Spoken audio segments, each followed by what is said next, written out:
Oh, I should put some in or something, right? No, you're doing too much. It's only Monday. But I feel like I got a big But it's head. only Monday. But I got a big head. But you can barely see you. Like, you have a light in your dining room? I do. I actually have a white light on. Please hold. Is that better? Oh. So yeah. Slide you that way real quick so I can get to my recap. And I need to stop chewing gum. I can't. I need to get this tooth pulled. Oh God. I think I'm gonna get my tooth pulled the same weekend of your birthday. Payback. Hurt people clearly, but it's 7:30.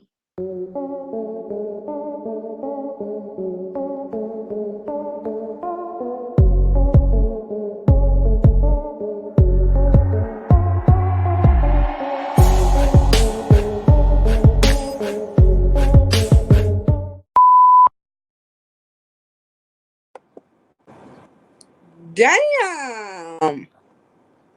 So we just don't even have that. We just put live.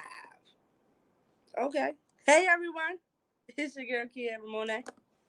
And we're gonna get Christian back together, I guess soon. I'm not sure when she's coming back, but she will be back soon.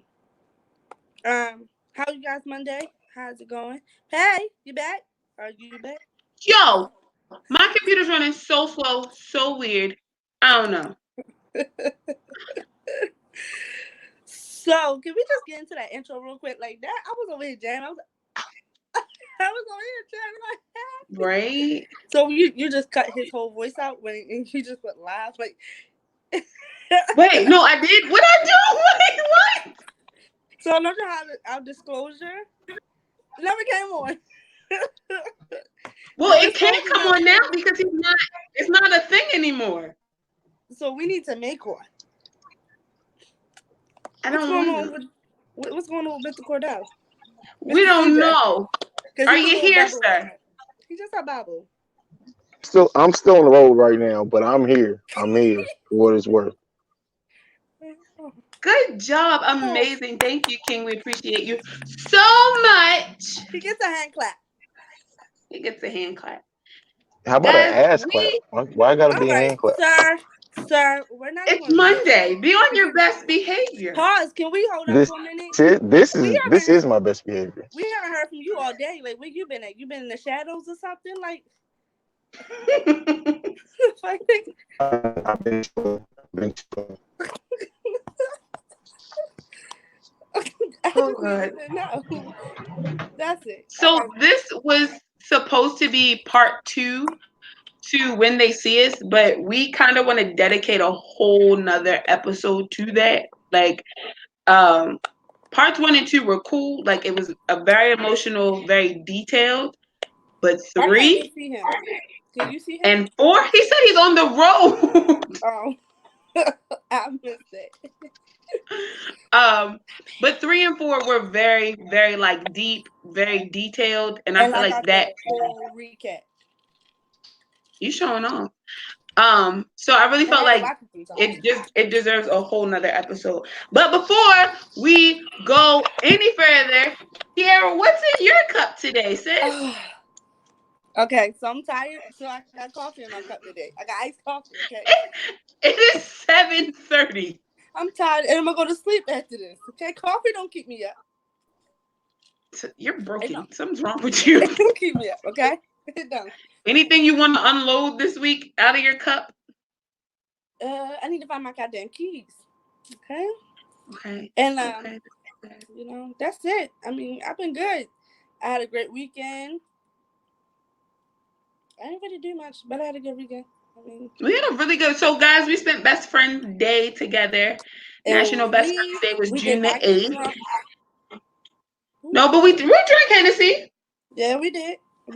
We made a new concoction. Like now, that's probably about to be our drink for Atlanta. Okay. I could put everybody on to it in Atlanta. Boom. Make sure I got ginger ale. Okay. What happened to Mr. Hayes? Mr. Hayes left us. We don't know. He's on the road. You know how like Ohio got trees and bears and shit. So I'm oh my god. almost there. So I was leaving out this morning for work, right? So you know how I gotta walk through the little path to get on the other side of the complex? Mm-hmm. Girl, tell me I saw ears just sitting there. Like, so I'm thinking it's a dog. So I get to walk. Got my flashlight on like I always do. I'm leaving out at 4:30 in the morning. So I got my flashlight or whatever. So then the bitch get up. I'm like, ah! I triple right back. I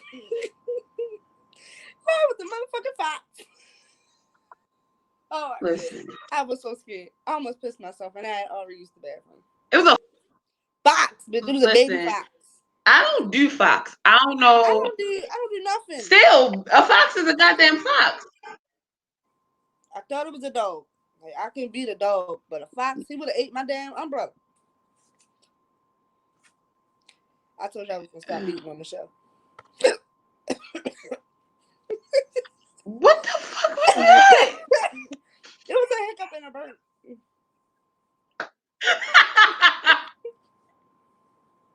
You just look so concerned, like for your own safety and well-being. It hurt my chest a little bit, and I ain't taking my inhaler in like 2 days. But like I don't know what's with me and not taking that thing. Knowing damn well I need to, because it's like hot as shit outside. You need to get on it. If I close this, what's gonna happen? Close what? This is that better? No, you're dark as shit. Like, I feel like that's better. All right, I can see a little bit.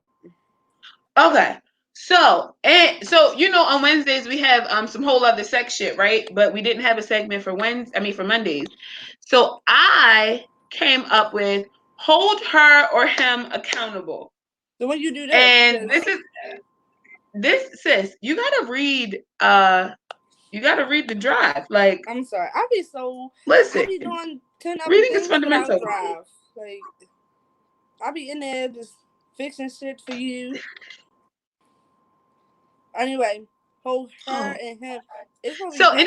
Hold her or him accountable is basically just like anything that I've come across throughout the day, where I feel like I need to hold a person accountable for either some stupid shit or just something that I've seen in like the news, and I feel like this person needs to be held accountable, or something that I need to hold myself accountable for. So yeah. So Kiara and I, and this is it kind of ties into today's discussion. I gotta tell you something. So I don't mean to cut you off, but it just came to my head, so I do let me say it now before I lose my train of thought. Okay. So I was on Instagram, right? You know me, I'm always on Instagram. I'm scrolling, looking through Insta snaps or whatever.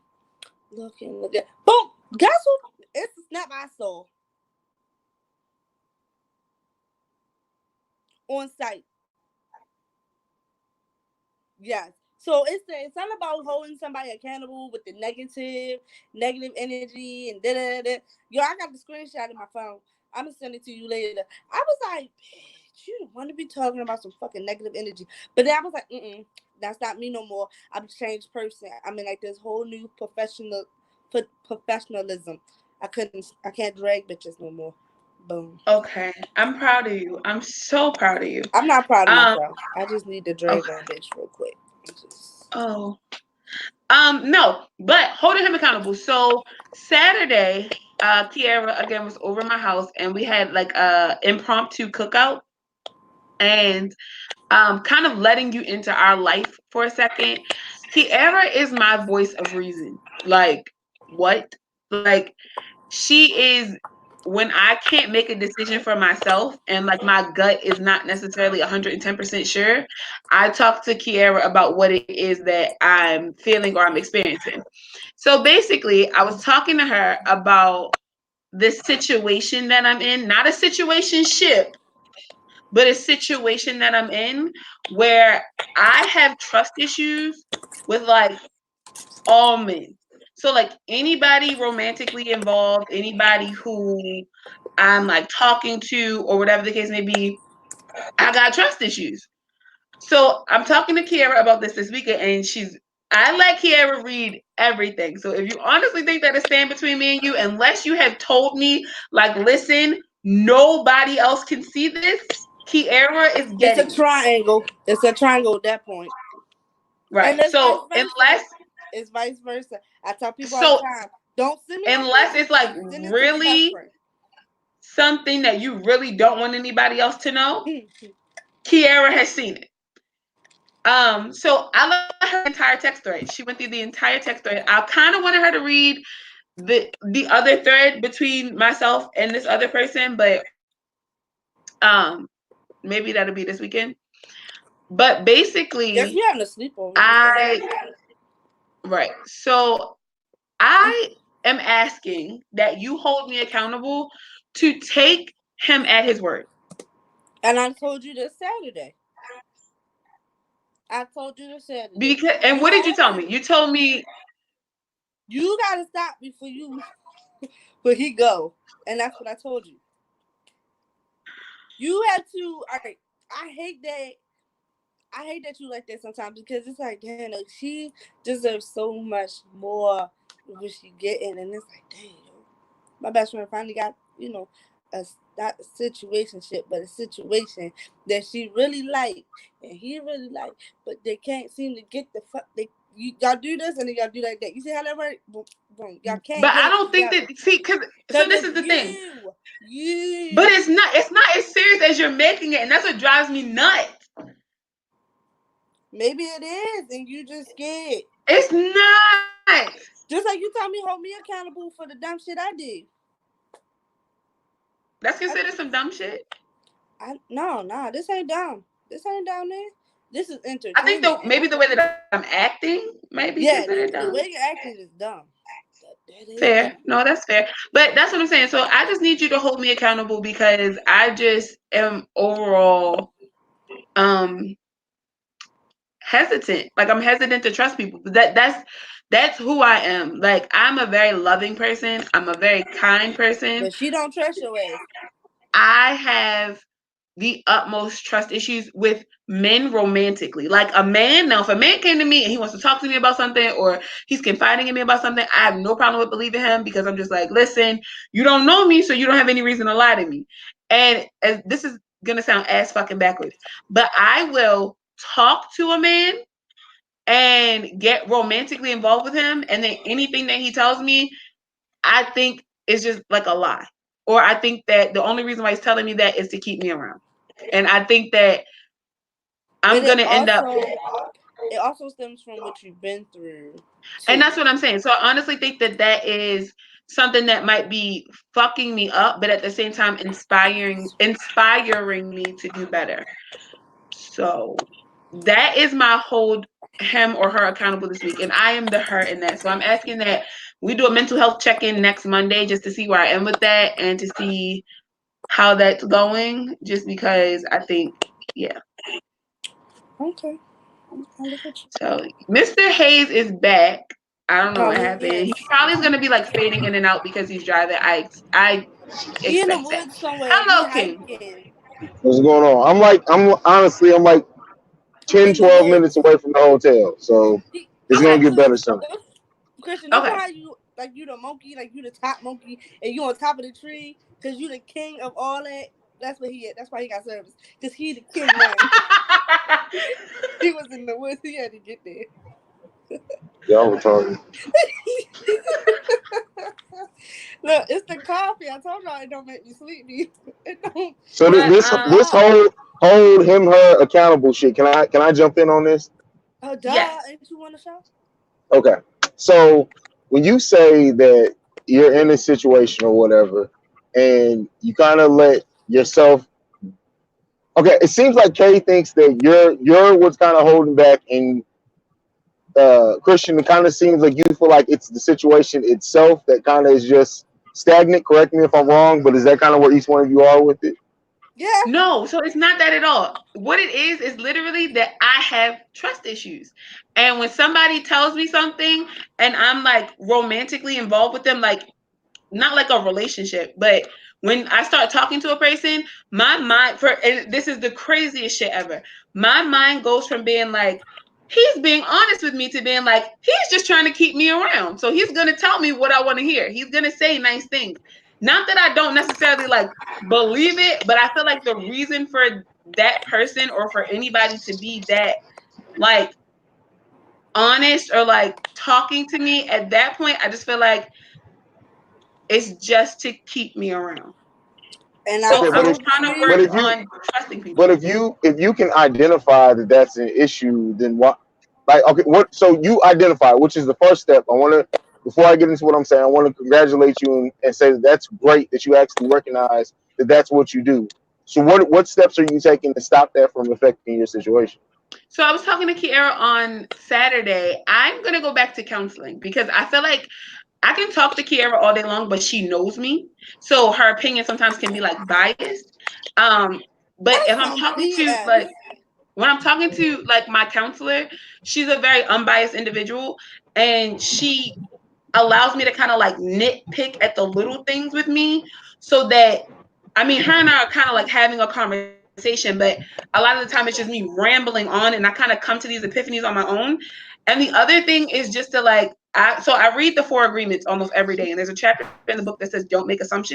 And my assumption of saying that a person is only saying things in order to keep me around can be very dangerous. And that type of like energy and that just type of like overall aura that I'm putting out can attract some really like negative people in my life. So regardless of what me and this person is doing, in the event that let's say somebody else comes into the picture, then it may become that as well. So it's just like I don't want to attract the wrong thing. So it's just staying up on it, reading my affirmations, going back to counseling, and just attempting to really take people at their word. And I don't But I'm trying to figure out how to do that. Like I'm really trying to figure out like I don't know if it's just like that's what they said. And I guess it's like But that's what they said. And then there's like you know how a way to look at that may change your thinking. It may work for some people.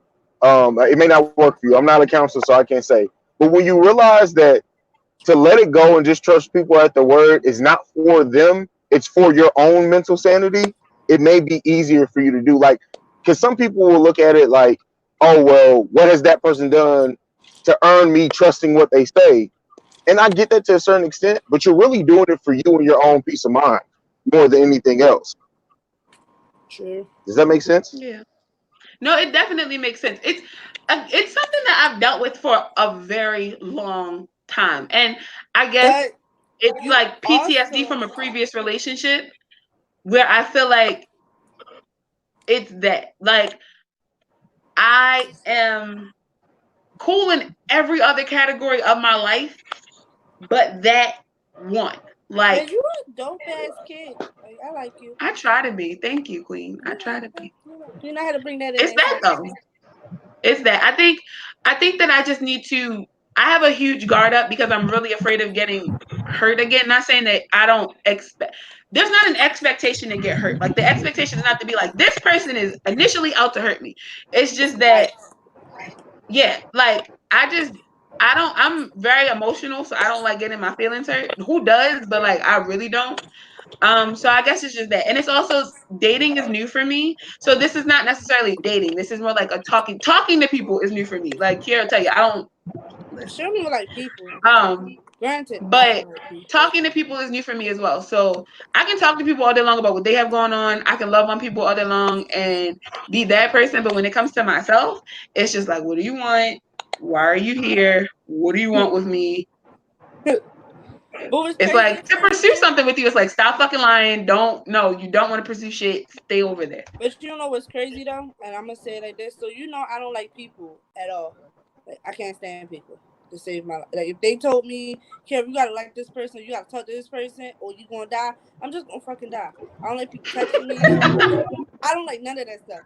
But that's another thing that I need to hold myself accountable for because some people they'll be like, "Oh, Kiara," and they'll like Yeah, try to you're get not at her receptive of like love at all. Like you're just not. So maybe so okay, so maybe because that's what I it is. gave So the reason why is because all right. So the reason why I don't like people touching me is because I've given you know those chances and I've given somebody that chance and it's like, yo, wait, no. You're not No, about to play with me. I And definitely understand don't that. So fucking touch me. Like I don't I even feel like like the you, but touch accountability me. is on both of our parts. So I feel like throughout the week, I mean, we always do a mental health check-in every morning with ourselves. But 7 days I need from to now, start. let's come back to it. Let's see what happens. I'm supposed to start counseling next week, so hopefully I'm gonna just that tell you works right out. now. I'm gonna give you the answer for mine. It's not gonna work. I just It don't like is. people. You It's not. please be more Look, optimistic. look. Well, the thing is too is I don't like I think people. I don't like people either. But I think when you sit back and you realize that 99% of relationships are meant to fail. Just think about that. If we're meant to end up with one person, we're meant to end up getting married to one person. Every relationship that you have up until that marriage is designed to fail. Like so, once you wrap your mind around that, you let go of some of that anxiousness about will this work out, will it won't. If it will, it will. If it won't, it won't. Now all you can do is put your best foot forward in the relationship to try to make it thrive. But when you realize that sometimes no matter how hard both parties can try, not most relationships aren't meant to succeed. You're meant to learn Which is something true. for them, but most of them aren't meant to succeed. Which is Especially very the true. ones. I studied cognitive behavioral therapy for probably like 2 years, and it's something that I'm starting to kind of jump back on the bandwagon of, because that's how I beat depression, was literally changing my thought process and my overall habits, which really did assist in just me becoming an overall more open-minded individual when it came to receiving people. Because although I've always been an extrovert, I've had control issues. I have issues with change. I suffer from post-traumatic stress disorder, just from previous things. So We know you those have matters. control issues. So We know that. cognitive, shut up. So it's something that I also realized that CBT can actually really help with. Like, I have to get myself back on the bandwagon with just my overall self when it comes to being romantically involved with anybody, because this is something that is new to me. I was in a relationship for 7 damn years, and only recently did I decide that I'm going to start to try to date again, or try to talk to people. I don't want to say date, but try to talk to people. And I just need to be more receptive of it. I know that I'm a dope ass female. I know that I'm fucking worthy of something amazing. I know that somebody out there is going to love me and want to rock with me for forever, assuming. Um, I'll rock with you I forever just, until we 80 I years have to old. be receptive of it. I say it all the time, but I actually have to like act upon that. And the first thing is like changing my way of thinking. I know the brain is trained for pain, so I have to. My conscious knows it, but my subconscious is trying to fight it, so I'm working on it. But Just grab you some dicks, it'll be all also, right. right? You can just do what I do, right? And pick a day you just want to give a fuck. When you pick that day, you give a fuck that for like 5 seconds and you let it go. Like, duh. But I just realized But you that. know, I'm Hold on, totally I just different. You know, realized I'm the something. type of person who I give the Give me fuck. a fuck. I always give it. I always give a fuck. And It's Ladies, that's the just problem. That's the problem. Stop giving a fuck like I do. I don't give a fuck my about shit. loves, can y'all hear me? yes. I am about to check into the hotel. When I come back, I will be on video and all mic'd up for you guys. Alrighty. Oh, All right, love y'all. Love you love too. you. So I was about to say something, right? I just thought about it because I'm alcoholic. You can put Hennessy in coffee because it's What? cognac. Mm-hmm. Cognac goes good with coffee. I don't know about all that. I'm gonna put you on in a minute. I'm sorry. That was my alcohol side of my brain. I don't have none. I drank it all at your house. Um, I don't know about that. But but so you know, getting into hold today's on, topic. listen. Okay, So, wait. oh, so what's crazy is, that's not the only thing I want to hold myself accountable for. Okay, get into it, Queen. Hold on.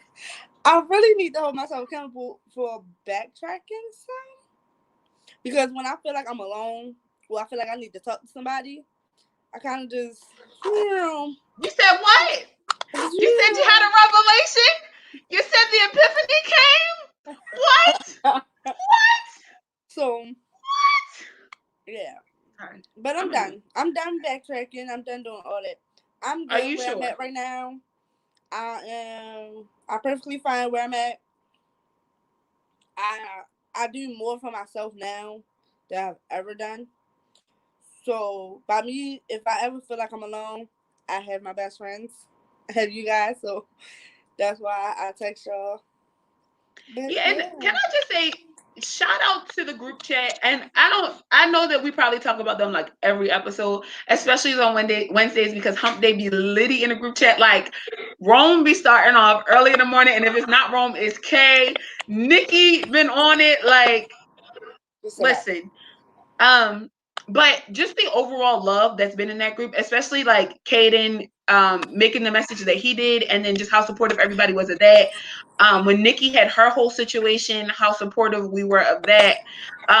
Kay and the way that she kind of made her adjustments. Jade with being new to the group. So I think, and just the overall conversations that we've been having recently, just as a whole, like as a unit, I tell people all the time, we can have 3 conversations going on at one time. You got to read the thread to figure out what conversation you about to put yourself into. But it's If you such put a good yourself in the fucking wrong conversation. You put yourself in the wrong conversation,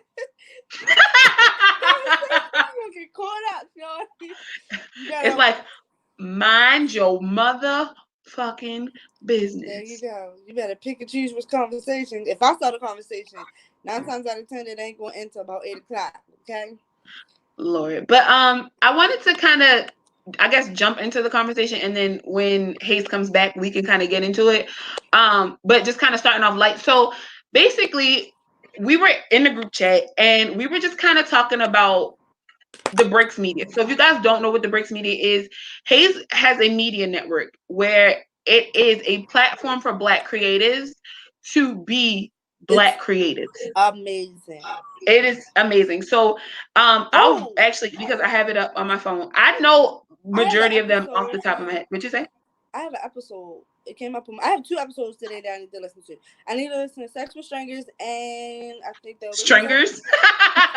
Strangers, because I gotta listen to my man. I got to. Juice about to have her baby though.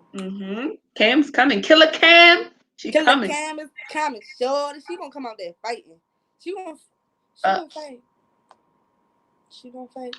But so the Breaks Media Network has like several different shows. So for the ones that you guys might know, are like Love Lesson Badass Soul, The Awakened Soul. But there are others like The Inside Scoop. You have The Team. You have Technical Foul. You have Extra Regular, which I really enjoy.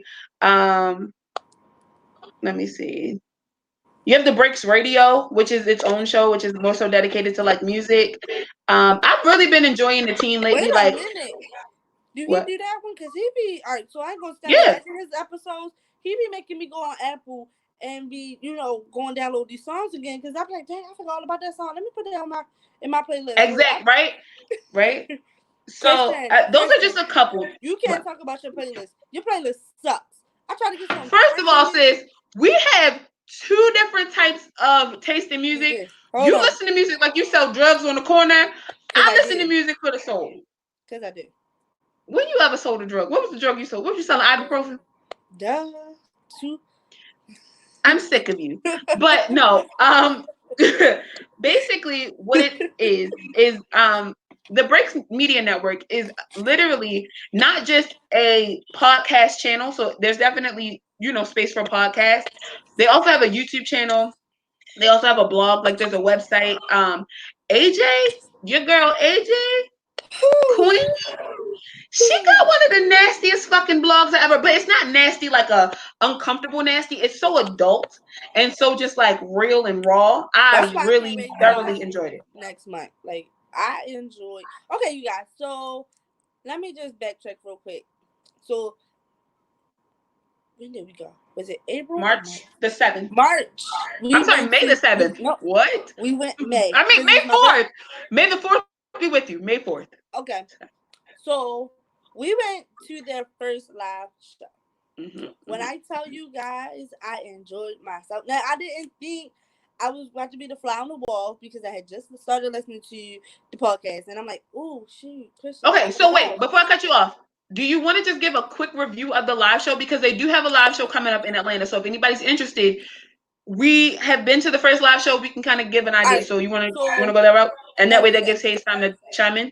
So with the live show, it was, dang, how can I put this? Like, if you ever want to go to an adult show, Yeah. with dope ass people, go to Atlanta next month. So, all right. So That's it. That's all they need. before you say, All you they have to need. make the disclaimer that Atlanta is going to be totally different than DC. So if I can speak from an empathic or Oh, empathetic space, what? we got an announcement after the show.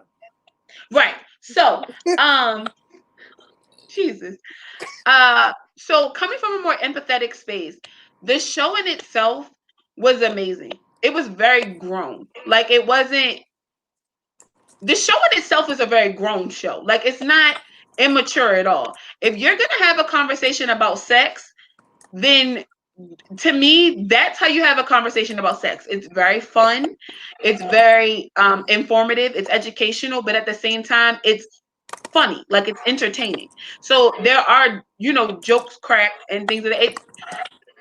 It's not that like, how can I put it? It's not like that immature shit. Like, you ever heard two people talking about sex and it's just like, yeah, bitch, like he put my fucking leg on the fucking ceiling, bitch, fucking stroke my pussy. It's not that at all. And it's not to the point where it makes you uncomfortable. Like you can sit through a whole episode and you're just gonna be like, one, AJB wants some freaky shit. I love her. Tell her call me. And then you got Hayes as He just who's fucking oblivious. Like Arms just don't know when somebody's flirting with him. Obviously, but he feels like he's it's ugly. He's so ugly, but he's he doesn't say not. that he says that he's medium ugly. And if you've ever seen Hayes in person or if you've ever been around him or ever He's followed him short. on any social media, he's far from Ugly. ugly. So we don't know where that stems from. And that's probably something we can talk to him about tonight. But this I show don't is a want to really know. good show. I don't want to know. I'm gonna just call him ugly for the rest of the night. Fair. That's fair. But and Ooh. I overall enjoyed the show, and I really feel like if you guys want to come out to something amazing, if you guys want to listen And to they had something really good, good drinks. If you're an then alcoholic like I am, that drink will that make you. red bearded assassin was what? And the AJ's was delicious. That murder pussy? They had the What? strawberries. You had to suck on the strawberry to get the rest of the alcohol. Oh. I'm gonna just tell y'all this Fuck now. me Like up. y'all think we crazy. You gotta check that Love Lust Badass Soul. But it's such a good relationship between them, and I Yes. think that's something that also shows with the Breaks Media. A lot of the shows, none of them overlap, so it's not like, put it to you this way, the same way that we run this, it doesn't overlap with another show. So it's not like we have a show and then, two more people come on and they're like, yeah, so from last show. It's literally a network. So you don't have to worry about it being the same type of content. There's content for every type of Black person, which I can appreciate so much as a Black creative. And if you need I something to listen posted, to on, your jogs or your walks or yeah, listen at your there's desk something or for everything. anything, There is. just listen to the Breaks Me. I'm telling you this now. I listen to the Awakened Soul every morning. I think I give it about 2 hours. If I get 2 hours, that means I got 2 episodes in. Then Yeah. see, Mondays is kind of weird because I gotta listen to my sex people. I gotta listen to my group. I gotta listen to Jax, C, and Juice. I just got to. But Yeah, what's that's a crazy every is Monday thing for me. TJ makes you think, and he be making you want to throw your phone real quick because you be like, I want to say something, but I can't. He can't hear Yeah, me. He can't hear it me though. He not hearing me. it's there are so many different there's so many different conversations that are had, and I really feel like Black people don't talk enough. And the reason why we don't talk enough is either one, lack of education, to be honest, two, lack of interest, and three, just a lack of overall source of entertainment. Like, we have ratchet TV all fucking day long. You can get your, you feel me, Love and Hip Hop in. You can go on Growing up Instagram hip and see some hop. whole other shit. Like, if you're from Baltimore, you know that you got the pages like Murder Inc., Be More. We have It Be More makes Shade you Room. when you listen to the It podcasts, makes your it makes IQ you drop. visualize it in your mind. It's like reading a Yeah, book, so no, but you're the person. I'm talking about the ratchet shit. That makes your fucking Oh, IQ drop. it do. And then Yeah. the sex part just makes you horny. So Anyway, I mean, anything makes me horny. the whole outright lack. I think it's the lack of media that wasn't had that was probably the overall premise for why the Breaks Media was created. Now we can ask CJ when he gets here. Backstory, because it's something that I've been following. So I came across Love Lesson Badass Soul March. It had to be like February or March. Yeah, because you No, kept telling me. it was definitely February because when we went to Atlanta, I was listening to the episodes on the plane to and from and while we were down there. So I came across it from Bree, and Bree is supposed to be on Wednesday's episode, and you guys are gonna love Bree. Bree was promoting AJ, and I don't necessarily remember. I think it was like her Woman Crush Wednesday or something like that. And I went on AJ's page and I followed her. One, let me tell you something. I am a bisexual female, and when a woman look good, I'm that, like, I'm thirsty. Like, I start scrolling down the Instagram, like I gotta see her. So I saw her and I was like, this woman. Even if you're not bisexual, that woman is just gorgeous. Yeah, she'll make you look.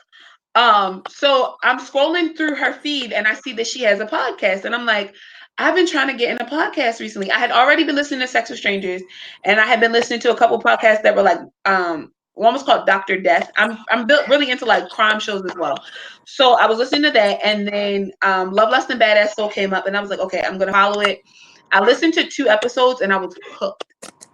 So I sent it a message to AJ, and AJ's voice is very intoxicating. It's beautiful. Her laugh makes me want to laugh.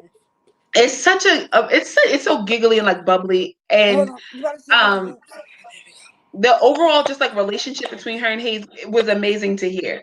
And the conversation between them wasn't one where you just like, this is some freaky shit, I can't get with it.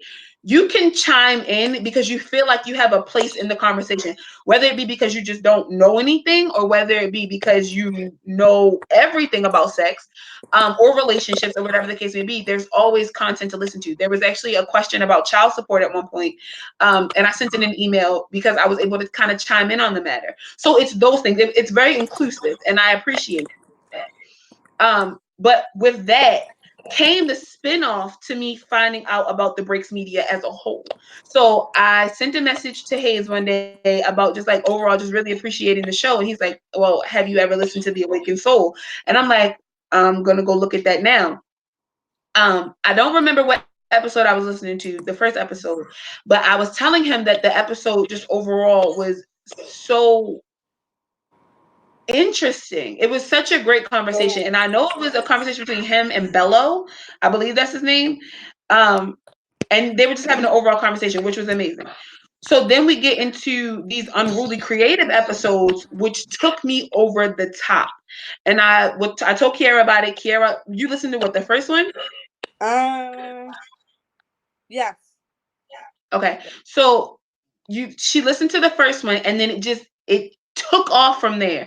And since then, it's really become like a space where I don't just listen to those podcasts. I listen to all podcasts that are actually on the network, because as a Black creative, you want content, and that's what it gives you. So we're gonna bring Hayes in. We're gonna have a conversation, not just about the breaks, but just an overall conversation about being Black creative. That first 15 minutes when he grabbed me, I said, you know what, nigga?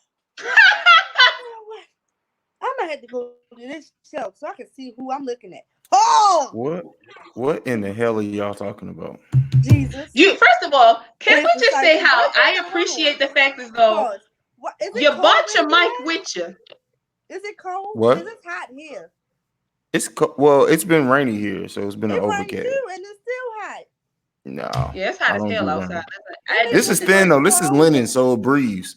This is like having nothing on. Well, maybe because you ain't got tits, so maybe it's a breeze on right now.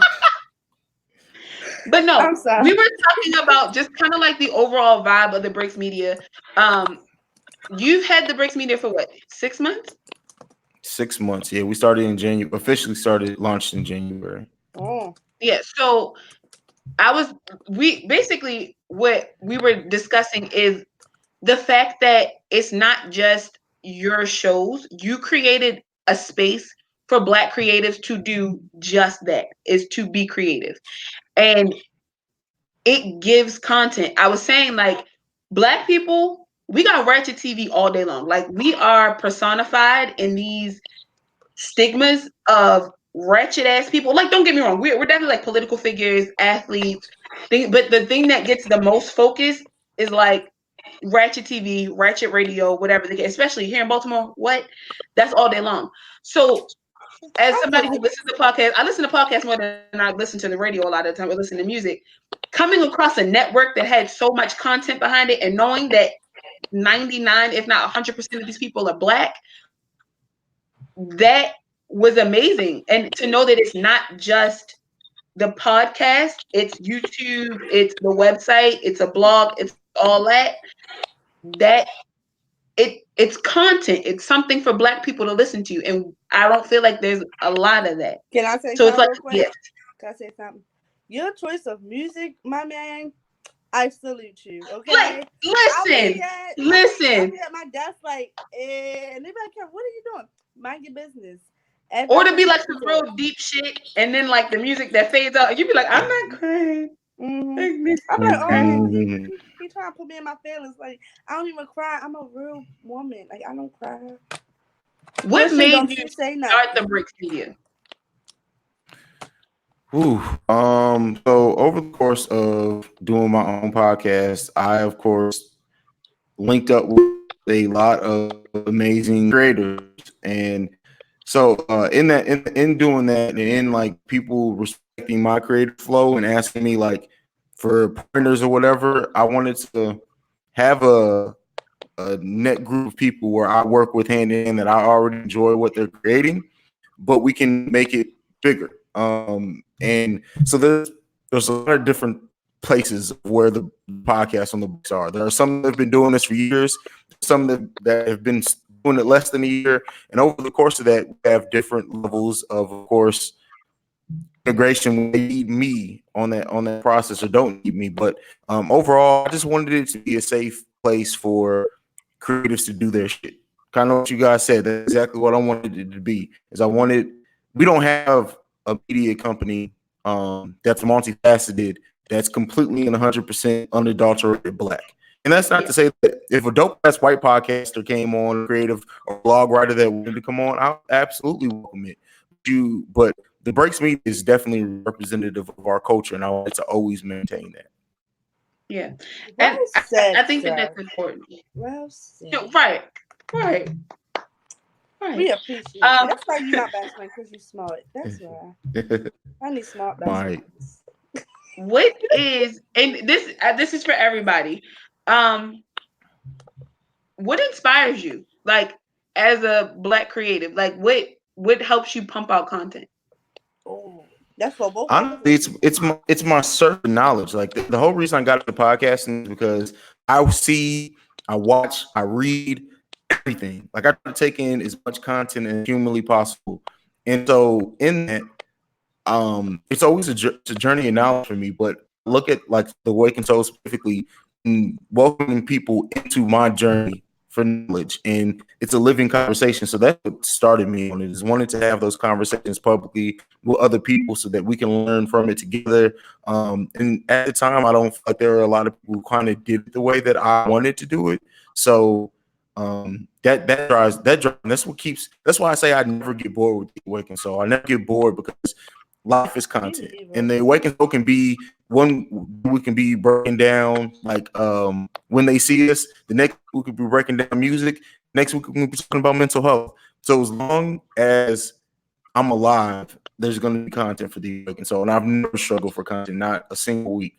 Those music ones just be. I be like, and then some other people want to. I be want to punch you. I'm like, yo, like, can I just punch him real quick? And then I'll be like, I'm sorry. Like, I apologize for punching you. But yeah, like, I tell people all the time, like, if you ever need anywhere to just release yourself or feel so that you're not alone, or you feel so that you got a question and you need an answer, you can always go to another person. Like, a lot of people on my job, they be like, well, Kira, one guy asked me, he said, well, why do you do a podcast? I said, it's an open space and a safe place for me and my best friend to be us.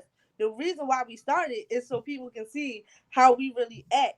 A lot of people be like, how can y'all take a friendship from high school to your adult age? Me and Christian been best friends for 10 years. You don't 10 see years that too often anymore, especially between females. We never argue. We don't have disagreements. We have a tiff. That's because of my We attitude. disagree all the damn time, like all the That's time. because We of just don't me. physically fight about it. It, You don't swing on me as much anymore. I know. I calm down. See, look at that. See, look at that. I I'm I growing think up. I'm growing up. I think it's just Kiara and I are very nosy, and not like nosy in other people's business, but like if Kiara is one of those people who she challenges my thought process all the time because she is so fucking rude. And it's I'm always not the rude. question of why. Like she could see something and be like, why? And I've always been the type of person to question why, but how my mother, because my dad did it, but my mother did it more. My mother is like, if you want to know the answer to something, go look it up. And it's like, when you come back, I need you to know what it is. I need you to have references of where you found it. And I need you to be able to kind of like run it back to me. Like, give me a That's quick why my synopsis phone is of always what you learned. ringing. That's why my phone's always So ringing. I'm always when reading something. when first meeting Kiara was a very like rude why person, like, well, why the fuck does this happen? Why the fuck does this happen? And I had to give her what my mother gave me, like, Kiara, look it up, like figure it out. And when you figure it out, run it back to me. But we're two totally different people. Kiara is like the Hennessy of my life. Like she is very smooth. She go down easy, but it'll fuck you up. And I need that. Like I need that opinion. And What to about have you? that opinion, and she challenges me so much that when we can come together and I can be this person and she can be this individual. And the fact is, like you said, there's never, as long as something is happening in the world, whether it be current events, whether it be whatever, we're gonna have something to talk about because Kiara keeps asking me, why the fuck does this happen? And I'm like, well, And then when I let's talk realize about it. it, I have even more questions, and then I gotta deal It's with just that it. that is the talking shit to best friends talking shit, because I could be having a conversation with Kiara, like for instance, when they see us, we're talking about it and it becomes something really deep, and she'd be like, hey, you know that motherfucking bitch had the motherfucking nerve, and I'm like, oh my god. Because, all right, so this But is the reason why. you need that. The reason why I'm the way I am is because when I was younger, fuck, I lived in the hood, so like on the weekends we would go in the county, so it was like it was different. So it was different because you like, dang, why so and so ain't here no more, or dang, why this happened, why that happened, and then you at that time we were younger, we only had was the newspaper and the old lady that lived on the block. So my grandmother was the old lady, so I never really had to go I didn't have to go far, but just ask grandma. Exactly, like a lot of people like, well, Kevin, why are you the way you are and the way I am? A lot of people don't like you, and a lot of people don't like you and don't like you. One person in my job, they say you're so rough, but you're so lovable. I can't be both. It's either you love me Yes, you or can. just don't. You can. Don't. I think you should Listen, embrace, that man like, is embrace, the epitome. Okay. embrace it. Like I think so many people, they hear like you're rough around the edges and they take it as a shot or negative. But Nah, it's a compliment. yeah, it's a compliment. Like I'm not polished. I'm not perfect. I don't want to be. I think that when we stop trying to expect perfection out of whether it be our best friend, whether it be a romantic relationship, because the thing is, I'm not perfect. So I don't want somebody else I don't want somebody who's perfect. Because in that case, you're not going to understand when I fail, when I fall short. So embrace your imperfections. Yeah, because a lot of people like, well, Kevin, you do so much, and like the whole like I don't like people. Like seriously, you can ask Christian, like a guy can I come hate up to people. me and talk to me, and I can look at Christian like why the fuck She's is he like, why talking is to this me? man talking to me? I'm like, look it up. I don't know. Like Fucking when look it we up. was I in don't know. DC and that man, mind you, I was drunk. So that man, when he started dancing with me, I'm drunk. Look it up. But you're not gonna catch that if I'm sober. Who is your favorite Black creative, whether it be like a musician, other than yourself? Yeah, you can't pick yourself. Who is Not your my like a favorite creative musician, at an all. actor, Well, anybody within the Steve, I culture? mean, Stevie Wonder is by far my favorite He is. That's musician, his favorite artist musician. of all time. Because like for him to write music for other people, for him to compose music, but not have the ability to sing or write, because you can't write in Braille. So how are you?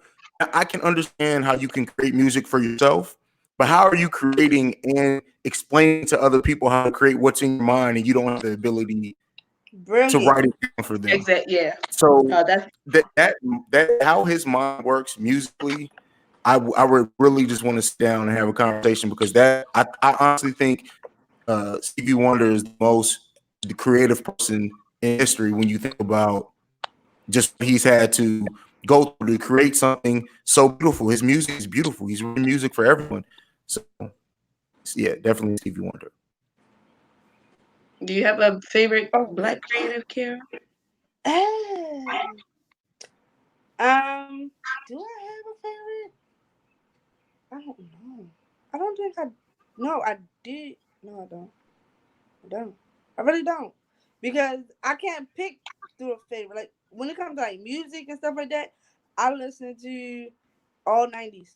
That's it. Like I got a So you favorite, don't have like but a my favorite top rapper of all time is creative. Biggie.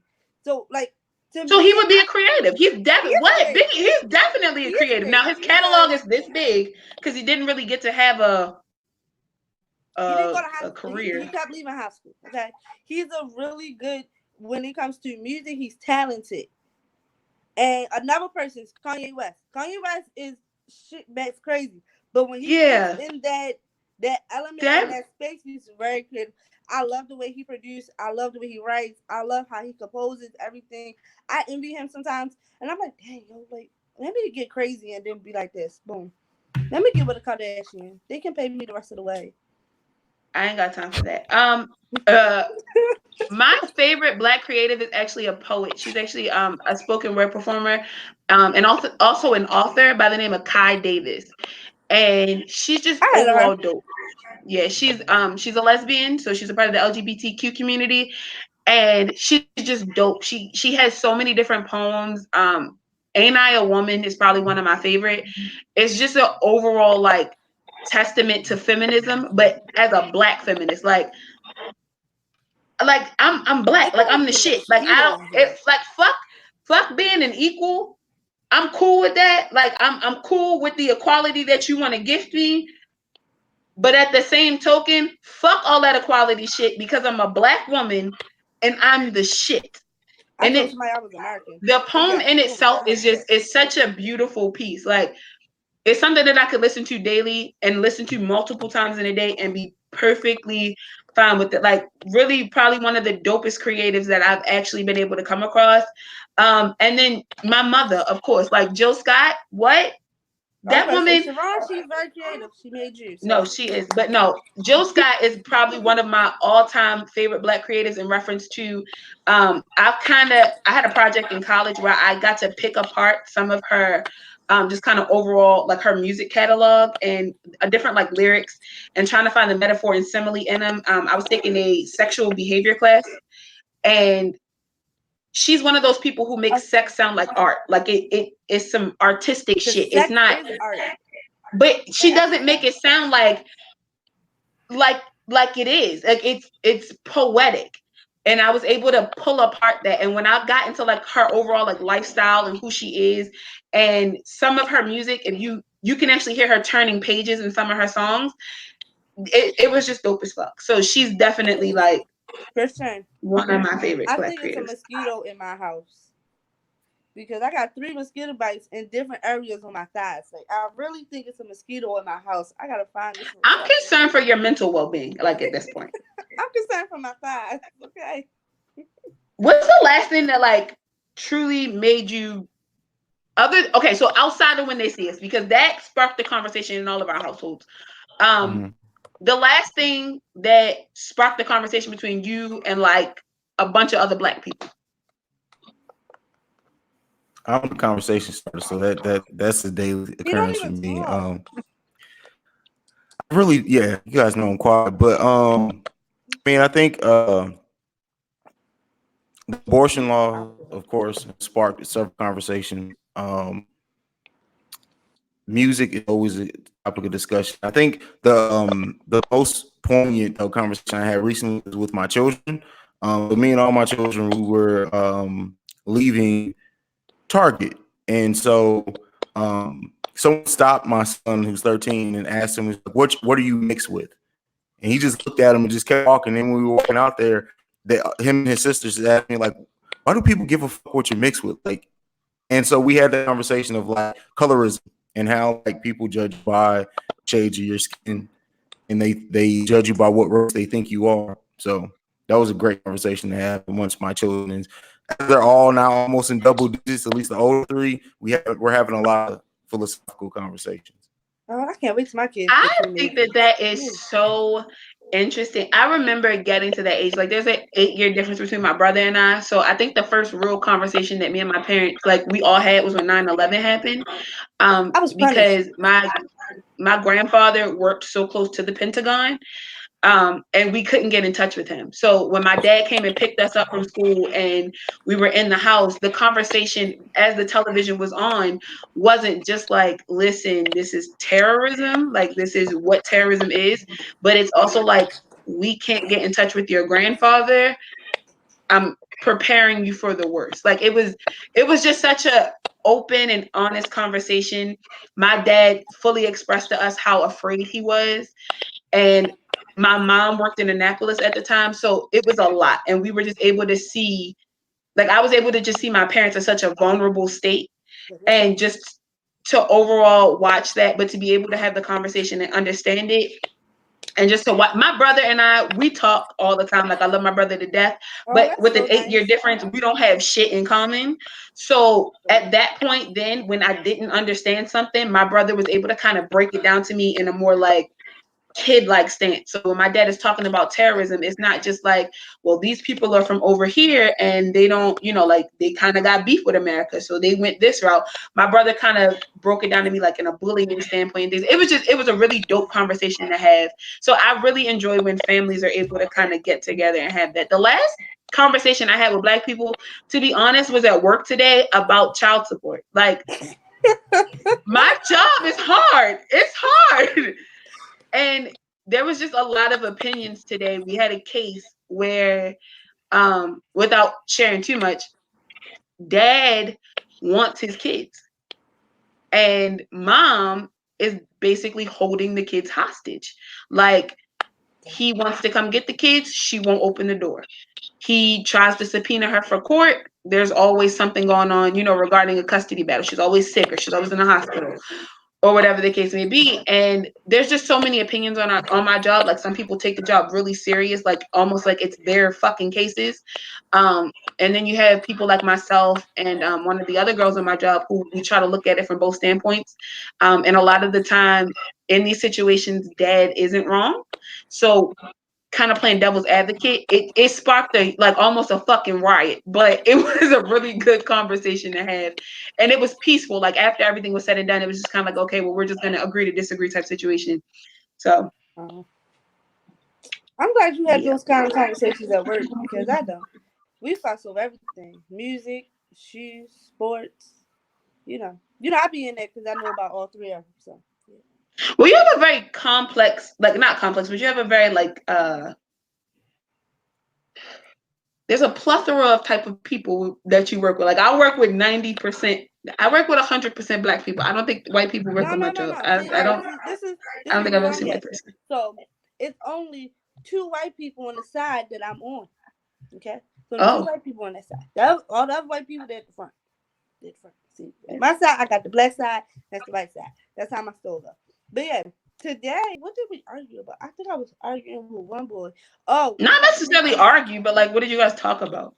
sneakers and music, and how he was trying to tell me that today's music is better than 90s music. So I had to run him down a list real quick of the 3 top artists that you don't mess with. And he tried to tell me Nas should not be in the top 3. I almost smacked him for a minute. I'm sorry. Like, I know I'm trying to change, but you can't tell me Nas can't be in the top 3. Like, what? What? Jay-Z, he's number 4 right now. It was an album I didn't like, so he's number 4. But Nas, come, Really? So Really? people like that. So like I was Jay-Z, highly Nas, impressed. anybody for that matter, Stevie Wonder, whomever. We're of course we're not on the same caliber of those Hell people, like no, they're Jay-Z is celebrities, a but billionaire I'm now. I'm pretty trying to be sure like that him. they do things to spark their creativity. Like other than conversations, what do you do to like, I guess, get in a creative space? Me, Duh. Yeah. You go first, I'm then. always creating. I'm always creating. So I I'm don't not have to creating get right in now. I'm just creative listening. space. I'm always creating. I'm always coming up with. My brain does not stop. It's my gift and my curse. Before this before I ever had podcasting, it was writing, and I always had notebook. I have notebooks upon notebooks in my mom's house. Um, so it never stopped. It never stopped. So I don't have to get started. So I will sitting in this hotel room. I will probably come up with a concept for an idea, just sitting in the hotel room not doing shit. And that's not to brag. Like I never try to make myself seem like I'm above any other creative because that's not. I just can speak on my creative process and how my mind works, and everything is content. So my mind never stops creating at all. Never. Whether it's music that I want to create, whether it's a podcast I want to create, whether it's a visual I want to create, it's the simplest thing can spark it. That's crazy. I think I fall into that same category. I always have to keep something close by to write on, whether it be just like the notepad on my phone or like sheets of paper. I keep index cards in my purse and a pen because I could be walking down the street and I see something, or I could be sitting in here and then something comes to mind. Something on the television, work, um, I being don't a like that. parent, overall thing. Meditation, although it's supposed to quiet your mind, when I come out of meditation, it seems like at that point I can do 110 different things. Like it's sometimes to the point where my handwriting is so ugly because I have to get it out of my head in order to get it on paper, or I'm gonna forget. And I'm pretty sure I have forgotten probably some of the dopest ideas because I didn't have a pen or a pad or a piece of paper I around. didn't. But that's where a lot of like spoken word comes from, a lot of just like that. Like I don't think I've done a spoken word performance in probably like a year or two, but Okay, I we can have put that so on our many poems, calendar. so many notebooks, so many different things, like pieces of paper that have one poem on one side, one poem on the other side, and it's crunched up in the middle.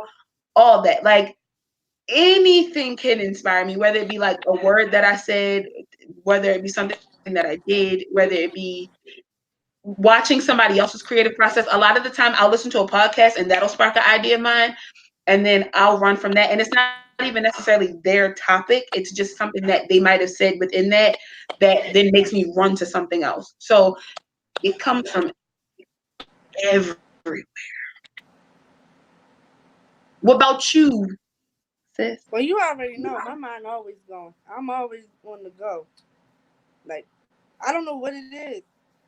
I can literally say for the past couple nights, I've been going to bed like 2:30 in the morning, and I know I Yeah. gotta get up at 4 o'clock. Don't judge me, judge your mother. I sleep when I'm dead, okay? But So it's crazy because I can think about it and I lose my train of thought so fast. And then when it comes back, that's why I'm up at 2:30 in the morning because that's when it came back. I can be asleep. I could be in the yeah, tub just thinking, but sometimes it's just my surroundings. Or, I listen to music. I can listen to music all day long. So it's like the content of the genre that I'm listening to, or the content of that, not the genre, what the content of that song was, or that yeah. artist, or whatever the case may be. Now, when I'm in the shower, I'm listening to Baby and them. Granted, I just got to turn up in the shower. But when I come out the shower, it's a whole nother, like Drew Hill, I got to get them in there. Jodeci, everybody was on dope in the 90s, 80s and 90s. Everybody was on dope. So, Okay. you got to talk Um, about that. Jesus help me. But so I posted that same question on Twitter earlier, and the responses that I ain't see it. I got were basically the same. Like it was a lot of just overall things that go on, current events, just the idea of being able to inspire others. And I think that that's something that's important as well. The fact that the Black people, we are We're dope. so fucking creative. Like, you ever been talking to one of your friends and people call them like high moments, but they'll say something and you'd be like, yo, I had one like yesterday. nobody else would have thought about that. Like though it's those moments. And I feel like a lot of Black people, like we have those moments, like sharing more of those ideas. I'm starting to see that on Twitter. Like since getting on Twitter and following the group of people that I've been following, I'm seeing a lot of that. Like pulling from those things, there's a lot of inspiration. There's a lot of people feeding off of each other, and it is so fucking refreshing to see. So, and a lot of them are podcasters. Hayes, what outside of any other podcast that you listen to, one of your favorite Black creatives that has a podcast? BJ, my brother, by far. Yo, There, don't I take my didn't there go hear answer. it. I BJ. didn't hear it. Don't take my answer. There go BJ, honestly, and I think as he's growing in his creative process, like me and BJ's mind work a lot alike. So we always think about stuff at a deep level. Where I'm more chaotic, as I'm put me in front of Mike, it's gonna come out. I'm good. BJ, I feel like is a more refined creative in the sense that his episodes, he writes the outline down. I don't know if he has a script, but he gets all his shit together, and when he presents it, it comes off as such. Like I'm the rogue scholar, BJ's the scholar that can sit and teach the class. If that makes sense, Yeah. he's a teacher that can sit there with outline. He can give anybody his outline, and they can pretty much do okay with it. But he's the one that brings it to life. And so Yeah. BJ's like I love the way BJ's mind works. Outside of BJ, definitely extra juicy. Maya specifically, extra juicy is she's younger, but I think that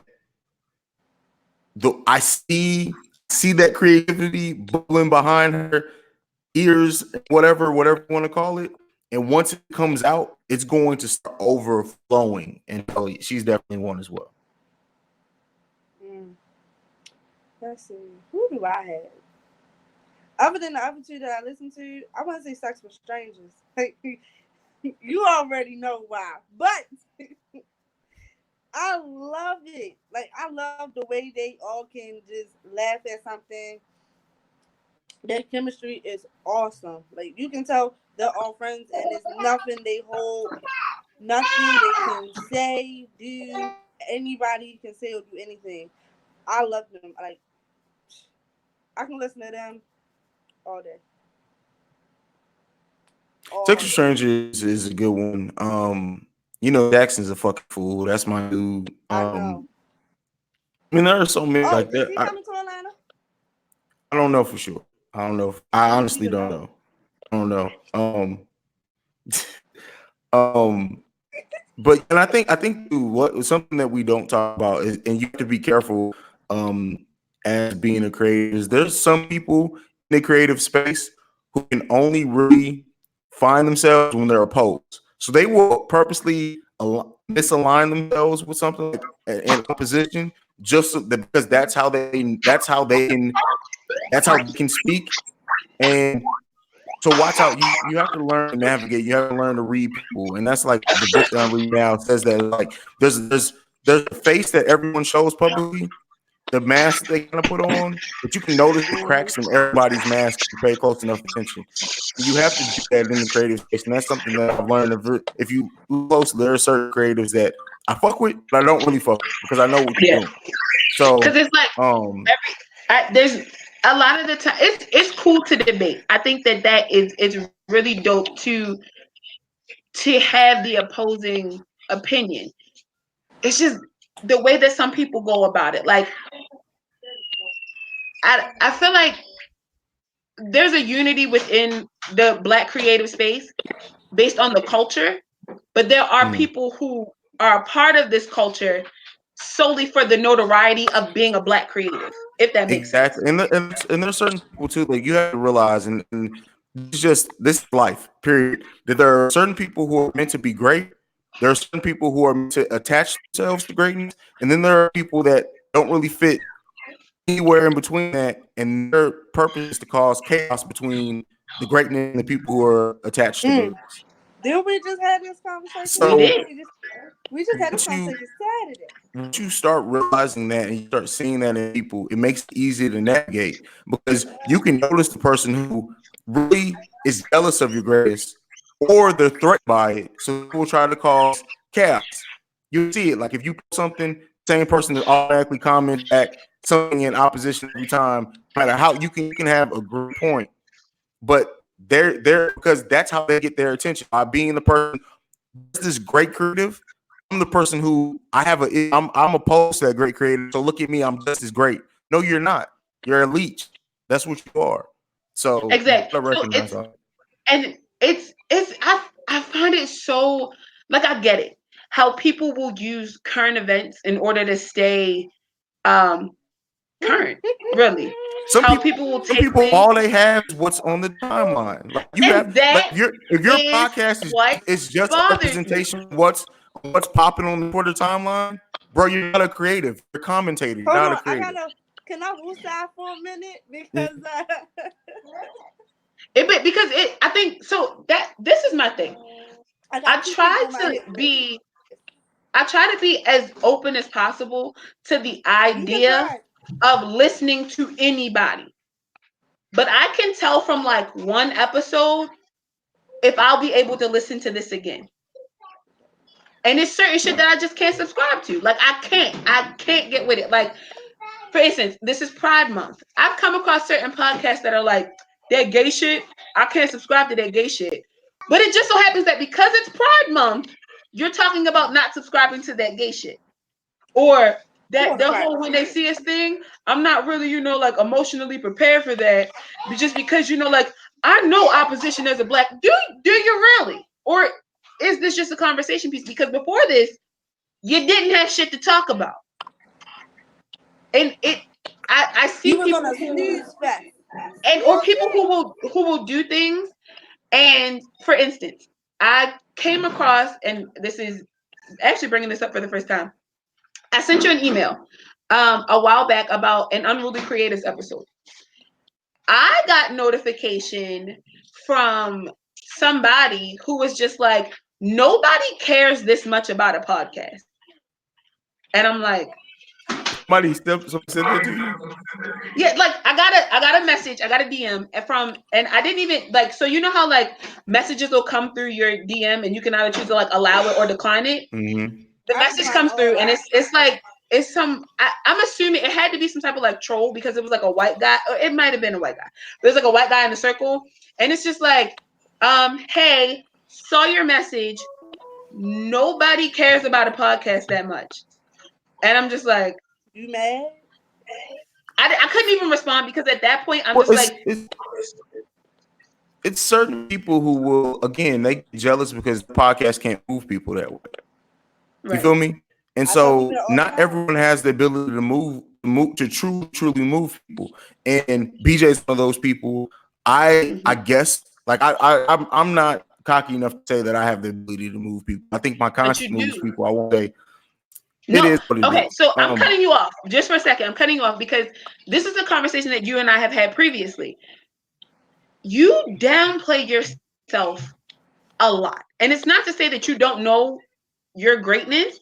It's just to say that even in the short amount of time that we've been doing this, your advice alone has really helped. But on top of that, I have watched people like send you something on Twitter and you're giving your opinion not as somebody who's podcasting, but you as an individual. One of the perfect examples I feel is the conversation that you, Chris, BJ, and who else was on that show? Oh, AJ, from what we're going. AJ. That I didn't feel like it was like 4 or 5 creatives having a conversation. That was a group of black men talking. And it wasn't, you didn't have a podcast personality. It's situations like that. That just seemed like a recorded conversation. And a lot of what you do, especially in those Unruly Creative episodes, are just you guys having a conversation. You and Avery? Everybody's drawing a blank for me. Mary, no, you, No. Avery, BJ, of course, but like even with the Breaks Radio, that just sounds like a conversation of like four people talking Just about good talking music. Yeah. So it's that. So you don't see it, but it's there because I don't. You're the type of person where you're talking into a microphone and it just happens to be recorded. It's not. You're not. You create content. Don't get me wrong, but it really just feels like there's this man who has this opinion. It very much needs to be heard And you make it because a want to lot of shake people don't you. talk about it. No, thank you. That's for you. A lot of people don't talk about it. So I'm going to talk about it. It's just that when you're talking about it, people hear you and they listen because your opinion is most definitely necessary. So I appreciate that. I think that's You why get I'm a able to 5-star. listen to the content. I get bored easily, especially with people talking. Like I be driving down the road and be ready to be knocked the fuck out sleep if it's nothing that I can grasp onto. But You a the lie. conversations that you've had on your shows has sparked conversations with my father, has sparked conversations with my brother, has sparked conversations with my son's father. Like it because and when they're listening, they say the same thing. Like it just sounds like he's talking. It doesn't sound like he's like trying to make a point or he's trying to get a point across. It just sounds like it's this. It's a space. The breaks, of course, the breaks is something special. But on top of that, you as well as like Peabody, as well as like VJ, as well as Lex, the conversation that you, Lex, and Baylor. Baylor, that was a conversation. It just sounded like three people talking. That is so fucking important. And I don't think people understand that. Like when I'm going and I'm speaking at events as a Black creative, I'm also somebody who's very spiritual and very holistic and very into herself, like in tune. I don't talk to be walking around like I'm trying to inspire people. There's no intent to inspire. I'm just fucking talking. If you grasp it, you grasp it. If you don't, you don't. I feel like it's the same thing in that you have an intent to entertain, you have an intent to educate solely off of the person that you are. And I think that's what sets Black creators aside from just being a Black person with a fucking microphone. Like there are people who are just Black people with fucking mics and equipment and just are talking. Like and they're like, well, upload I ain't anchor's gonna the stunt. fucking thing. Let's go for it. I'm not gonna stunt. Some of them, like, I was, doing my Don't thing, mention no just name. rolling. Right. And I was like, okay, I'm gonna give this one a chance. I don't even remember the damn type. You know why? Because it was boring. I'm just to be honest with you, it was boring. Like I just couldn't do it. When it doesn't serve a purpose, I can't listen any longer. It's the fact that like every day, and I appreciate Twitter for what it is, but I appreciate everybody that I'm following who are Black creatives even more. Because for instance, there'll be snippets of the podcast that are posted and then there's a question behind it. And the stream can go on for 4 or 5 hours. The conversation is that good. But it's the fact Yeah. as though there's a creative set of people who can agree to disagree and they're okay with that. Like, for instance, there was a child support conversation. There was a conversation about what we nobody's mentioning names. Who is this? But shout out to the What We're Gonna Do podcast because it's shit like that. Like the conversation goes on all day long. And it's I a very enjoy inclusive it. conversation. I But it's a enjoy it. conversation amongst grown ass people with different fucking opinions who are able to talk about it and be about it, and it doesn't go any further than that. That I can appreciate. That is what's necessary in the culture. Without that,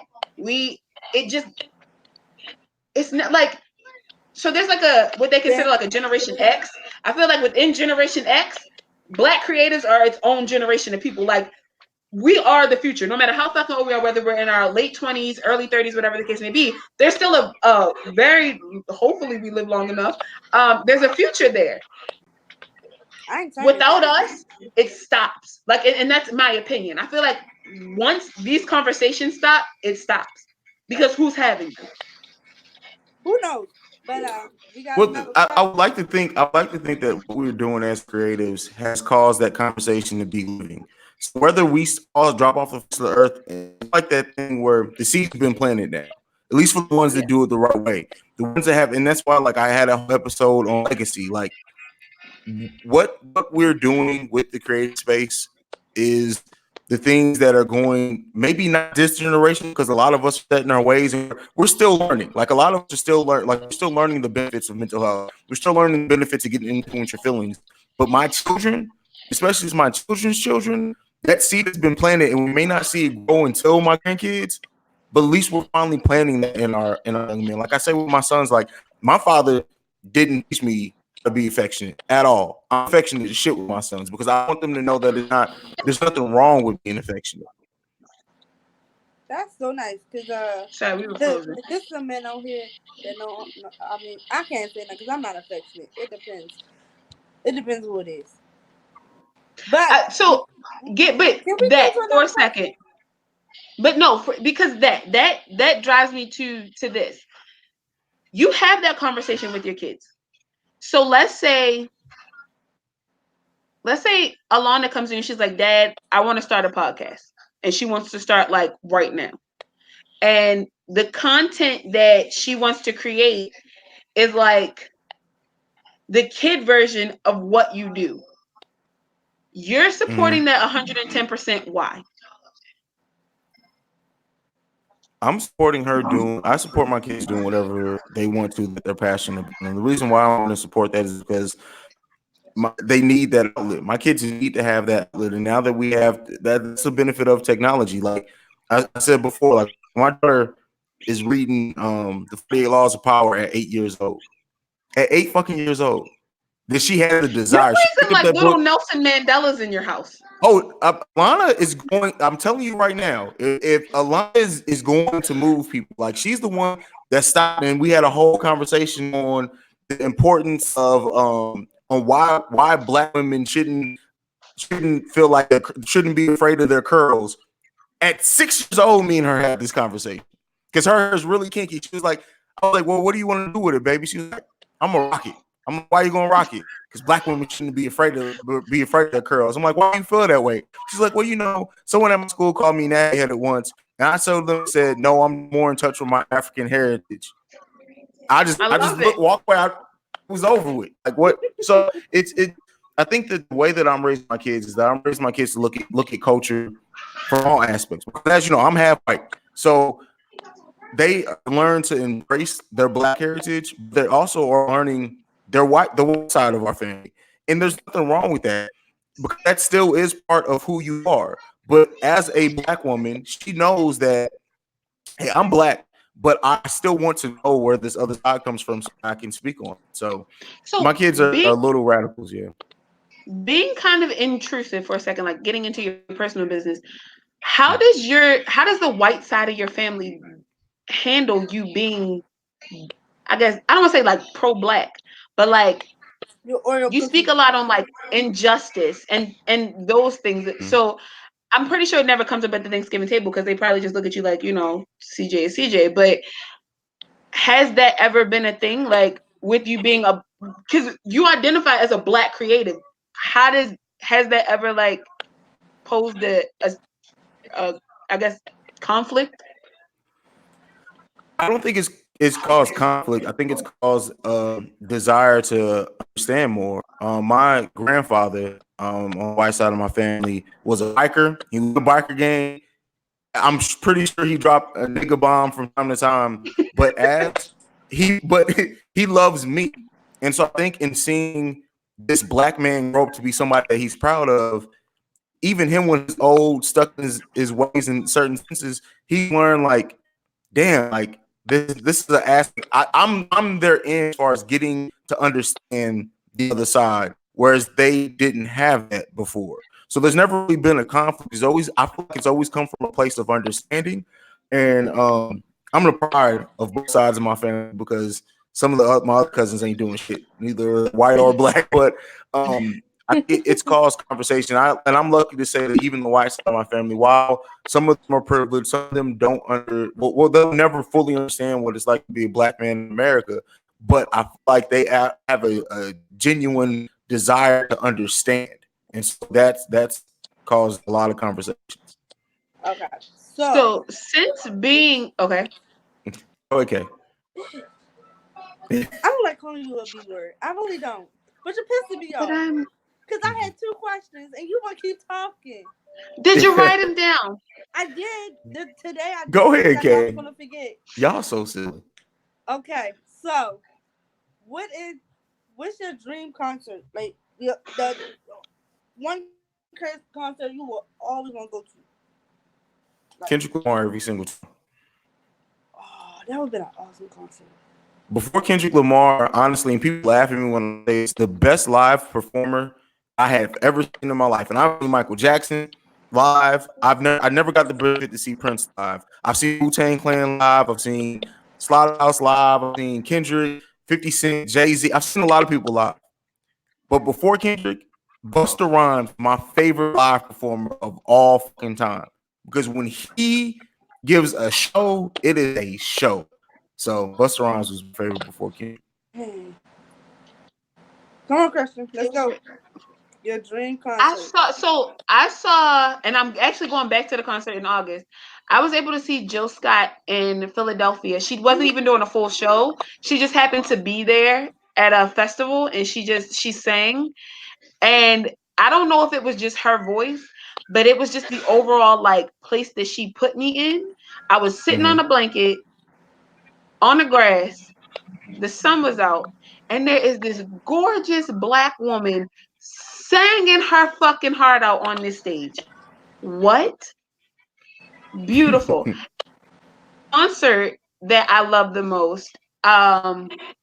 I used to be obsessed with B2K, and I went to the B2K concert, and Marcus Houston took all his clothes off behind this Oh, little thing, and I damn near I lost remember it. that. So I went to the That was Pandemonium that tour. was My Spring aunt Tour spent tour. probably like $400 on me at the concert. I can't help it. I remember that one. Lil Fizz was there back in my day. So yeah, So, my I dream was with concert it. that I always will, and always want to go to, it would be a Drew Hill concert. The old Drew Hill, not the new Drew Hill, because they don't sound the same. I hate that. But, dang, I would love to have went to again a Biggie concert. Not because we share the same birthday, it's because his lyrics is just fire. Like, you ever broke down a song from him? Now, when he raps it, it makes sense. But if you break down his songs, half the motherfuckers don't make sense. But most of them he wrote while he was in jail, so that's why they didn't make sense. I've been to a Lil Wayne concert. I've been to B2K, Bow Wow, all them. Chris Brown. I've been all that. But my dream concert will be Drew Hill. The old ones. Nobody else. And that's it. Boom. I can highlight that one. Oh, okay. Where did she go? Dream concert. Boom. Done. So we lost Christian, I think. But it's okay. I guess I lost my best friend. It's fine. She'll come back eventually. Can you hear I me, have one Kay? more question. What is your dream guest? Like, who would you want to be on your podcast? If any of your shows, who would you want to be on there? And why? Stevie Wonder, well, for the reasons we've already said, Mm-hmm. and Charlamagne guy because we're both assholes. I honestly think a conversation between me and Charlamagne would just be amazing. I would like really listen to that. I would listen to that like, as soon as it pops on. Because the way he talk, so he has his own. He has a podcast too. Yeah, I And know. I listened to a snippet of it yesterday. It's pretty good. I mean, it's not as he's blunt. Of course, everybody's blunt when it comes to podcasting, but he's like bluntly. Like when he feels some type of way, it's like he is a whole different person. Like his radio person and his podcasting person are totally different people. I like that a lot. I think too because like on radio, it's not his show, Yeah. so I think that's what contributes to it. But yeah, Charlamagne's a fucking asshole. Shoot. Do I have one? I don't think I have one yet. I don't think I have one yet. I don't. Because it's not, well, no, not yet. Not yet. What else Kristen you has got for two me? more. Huh? I said, what else you got for me? What's your big, I'm going to just ask the question she was supposed to answer you. What's your Okay. biggest fear as a creative? I don't have a fear as a creative, honestly. And not to sound cocky, but I'm good at what I do. Like I think my creativity comes from just being me. I don't fear it. I can't say that I have a fear. My biggest fear previously was losing an episode, which I'm glad to say I've never lost an episode like some podcasts have done. Um, but no, I mean, and that's what keeps me. I'm 106 weeks in to being a podcaster, solo podcaster. Over the course of that, I've released 120 episodes of the Awake Show. So that just let you know I'm not fearful. I'll do anything. I think I was afraid of one episode though, released, and that was the toxic masculinity special because H went the fuck off. I was like, because I know H, and it wasn't because like I know H is honestly a good dude. Like as crazy as he is, he's a good dude, and I think I was worried about how people would take him for just that episode. But yeah, that was the only one that had me a little shook for a second. When I put upload, I was like, then everybody loved it, so it is what it is. All right, so we have one more, and then we can talk about what's happening next month. Okay? Sorry, Right, guys, cool. I'm back. My computer has strokes every now and then. It's fine. I don't know It's what fine. I held happened. it down. I held it down. Okay. Proud So, of you. uh, you owe me anyway. Uh, what's the best and worst thing you have experienced since doing podcasting? The best thing, honestly, was before I even knew Christian, the first Unruly Creatives episode, and she posted that video of her crying there, and she was in the car about to burst into tears, was honestly my favorite moment in podcast because it was one of those moments where it's like you got it. Like I felt the power of what we do in that sense. That's because she a Worst thing baby. about podcast, yeah. Worst thing, I'm like, also, wait, hold on. I was assisting my child. I will not be insulted. I didn't yeah. insult you. It's a fact. You cry over That's what everything. you mean. I The don't. I don't cry over everything. Let my another son best get moment I had was the live show in DC, and I think that feeling the power in that room. Podcasters have live shows all the time, but that was something different. I honestly feel like the way that you guys became a part of the show, the fact people came in off the street that didn't even listen to the podcast, they just wanted to be where they saw all these black people at, end up staying and subscribing, and we've heard from them, they've sent in stuff like since then, so I know it actually stuck with them. But being there in that room and feeling the way me and AJ can, and I know AJ from what we're gonna do is watching. And the other two were joking, and he was like, "Let's for Fresh Fridays, let's see get in person." But the way that I can command a room, I think that it all set in for me there. The fact of what I'm doing is powerful. your, how can I put this? When you enter a room, we can feel your presence. Like, we It's his know when arms. you're in the room. Like, I knew CJ was in that motherfucking room, okay? The whole room felt it. Your energy is beyond crazy. And I think I. I, It's so because it's genuine. I don't like to talk. Like, when people have, like, live shows and stuff, I don't talk. So that actually was my first time talking, like, really talking. And I felt comfortable enough to say what I had to say.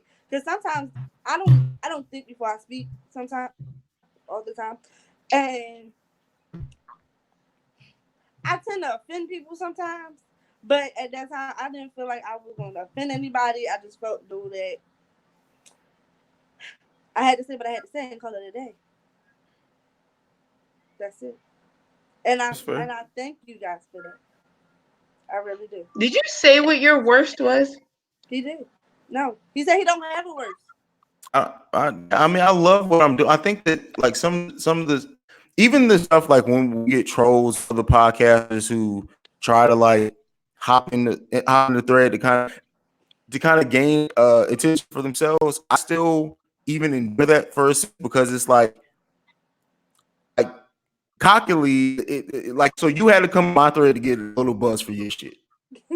So I can't be mad at that. I can't be mad at that. You had to come to my tweet to get a little notice for your shit because nobody listens to your shit. Nobody hears shit.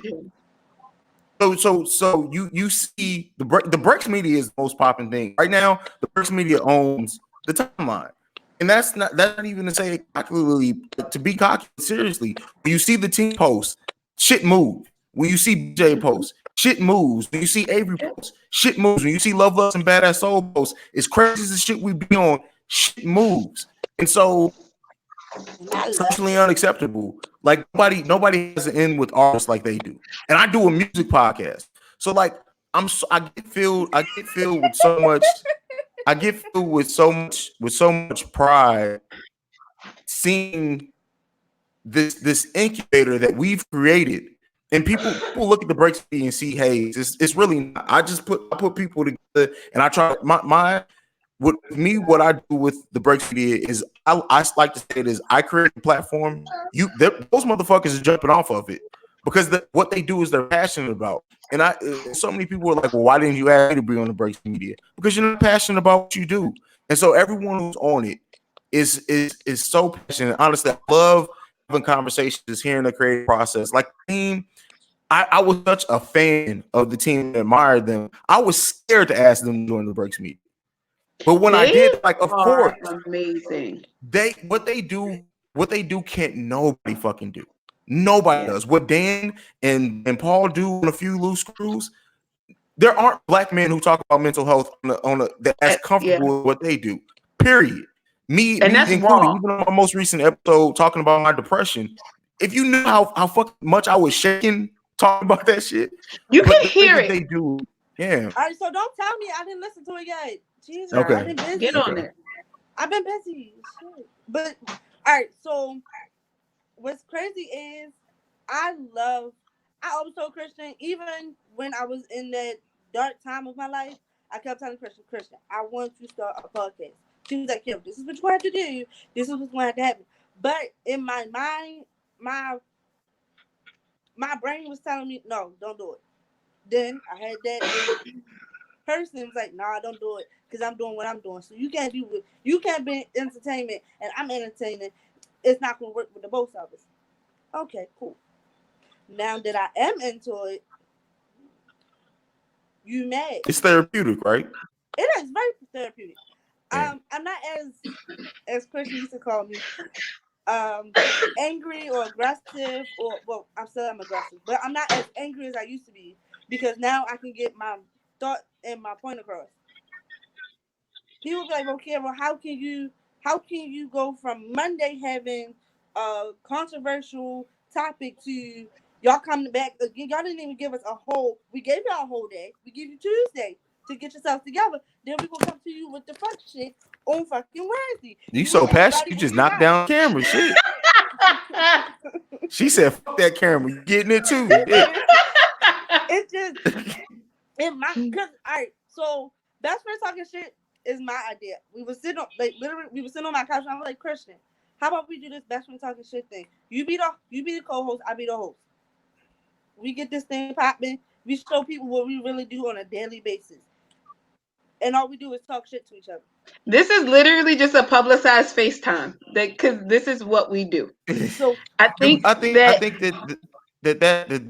it being genuine like that is needed. It's raw. Like not every podcast needs to be polished and segmented like what I do. Like there are a spot for the podcasts that are literally two people sitting down and we hammering this shit out. And that's what you guys feel, and that passion comes through. And Kiera, we're two totally different people. Listen, I'm starting to learn when Kiera really wants like that vein, like right here, just pops a little bit, just a little bit. It's like last week I had that twitch, like, bitch, I will. That eye twitch was different. That left nostril flared. I was like, yeah. Yeah, my little hand. Listen, if I break a nail, that's it. I'm done. If you only knew. Anyway, before we go any further, I want to shout out because we were just talking about BJ. He was checking in. I don't know if he's still here. I just gave BJ the biggest plug, and I don't even know if he heard it or not. And on my podcast this week, BJ, that's my brother, man. I legitimately love that dude I so had much. to meet him. I love I me had some to meet BJ. him. Okay. It's hard not. He's a big ass teddy bear. Like Oh, don't tell me I that. said, me and Don't tell BJ, me me and that. BJ are literally like we are literally the He's still here. yin He and said the he's still yang. here. We're the yin and the yang. So because it's like BJ, he'll get to you. He tries to get nice first. Me, I'm all in. I'm fucking going off first, and I'll be nice later.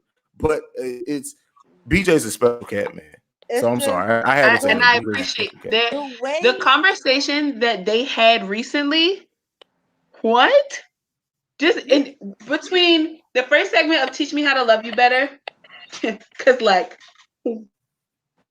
what? And the conversation that they just had overall, like in dating and body positivity and self-esteem, I related to that episode so much. The minute that it went off, I was like, no, this man's getting an email. Like, it's not just the awakened soul that gets these emails. Lex has got an email from me because Lex's last episode pushed. I'm like, she's not right. Keep talking to me like this. I feel triggered. She's like she's speaking directly to me. I don't appreciate this. Lex is the auntie that really be going off on you. She presents it in such a way. It's like I don't know if I want to smack you or hug you. I probably We would love both. you too. Just do BJ you said, both. I love y'all. We love you too. We truly, But what's truly love you. crazy is the fact that I came into this. I came into being a podcaster as okay, me and Christian, we gonna do this Monday and Wednesday, and that's it. Like, we ain't gotta really no. We work time in and time out. Like, I think I talk to Christian more now than I ever talked to her. Okay, like sometimes she can get on my nerves, and I'm like, I need a break from you. But then I'm like, dang, I gotta talk to my best friend. Like, So what's the most nerve-wracking part for you in doing this? Because this is something we've been doing for almost 3 months. What's the most rewarding part of this for you, and then the most nerve-wracking part? She's at UK, not me. Nigga, he don't do this with us every week. Kiara, what? she's talking to you, nigga. Oh, my What the bad. hell? Kiara started I got daydreaming told. about sitting on nigga's face. She done got all the way thrown off. All the way thrown off. She started thinking about arms and everything. She I got just told my mama trying to add one. Like, who told this trying to add one? I got no clothes on. But anyway, what you say, Christian? I said, what has been the most rewarding part of you doing this? And what The has been the most most rewarding part nerve-wracking? is just overall our group chat. That's the most rewarding part. And to see how I actually, me and you, created that safe space for people to come in all nationalities, all different religions, all different everything, sexuality. We got a white Muslim, y'all. Like We have stuff in that group chat. well, my dad's a white Muslim. But Mhm. listen though. No, your daddy there's can't some join the group chat people though. that have went in our group chat, read the whole thread, and left. Okay? Yeah. They didn't even say hi. They read it and left. So it's like that's the most rewarding part to me is our group chat and to see how people from everybody's not from Baltimore. Yeah. And to see all of us just I have had to take a 24-hour conversations. break from the group chat. So you need to take 48 hours from the group chat. You need to go sit in the corner somewhere, but we're not gonna get into that. Like we just I had to take a that's my 24-hour break from the group chat. that's my that's my thing. What's the most I love it. nerve-wracking part? My most nerve-wracking part is what happened last Wednesday. That was my most nerve-wracking part. Fair. I'm trying to stop being so aggressive and so like I'm about to punch you in your face type person.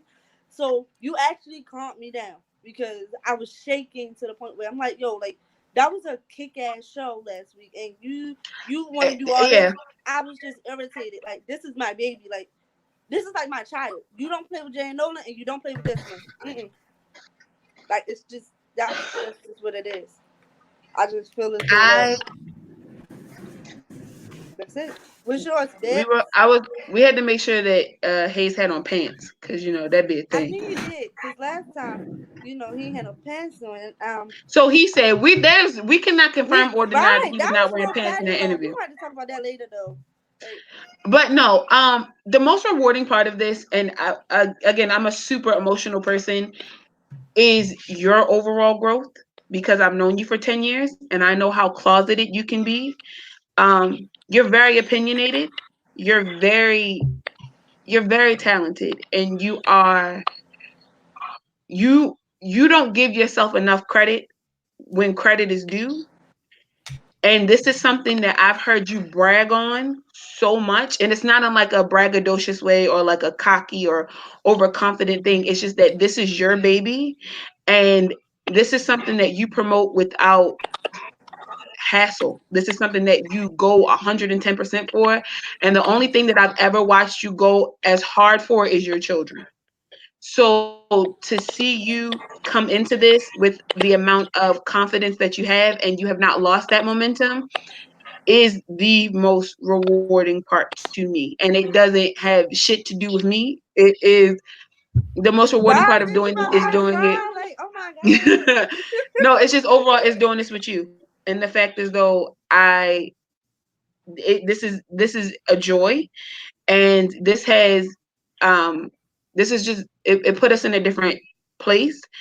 I think the other rewarding part of that is just a testament to the people that we've met, because in podcasting you come across podcasters, and granted you've come across black creatives, but you also come across so many different people.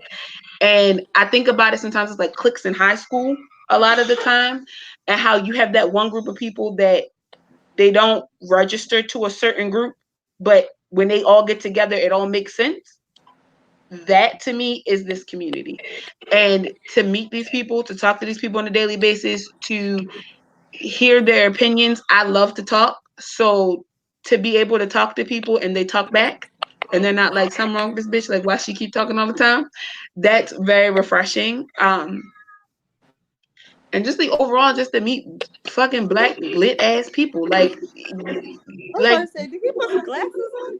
He trying to get extra sexy for somebody? Like, get the fuck out of here. he said, listen, First he of said all, here the whole time. He I'm said the always hoes sexy. is coming I'm through. always Look Like, here, sexy. I'm I'm cold, always y'all, sexy. so I'm trying to get warm. I'm sorry. um, And my no, feet and are I think sweating. the Like, most it's nerve so hot. wracking part of this is just always questioning. There's no really like right way to do this, but the nerve wracking part is just, are we doing it right? Because it's so new. Mm. Um, I probably talk to Hayes on a daily basis, like, listen, I think I broke it. How do we fix it? Or like, I don't know, something like, or Kiera has a question. It's And that like it. that's I'm one really thing. big on being That's one thing I successful. can say.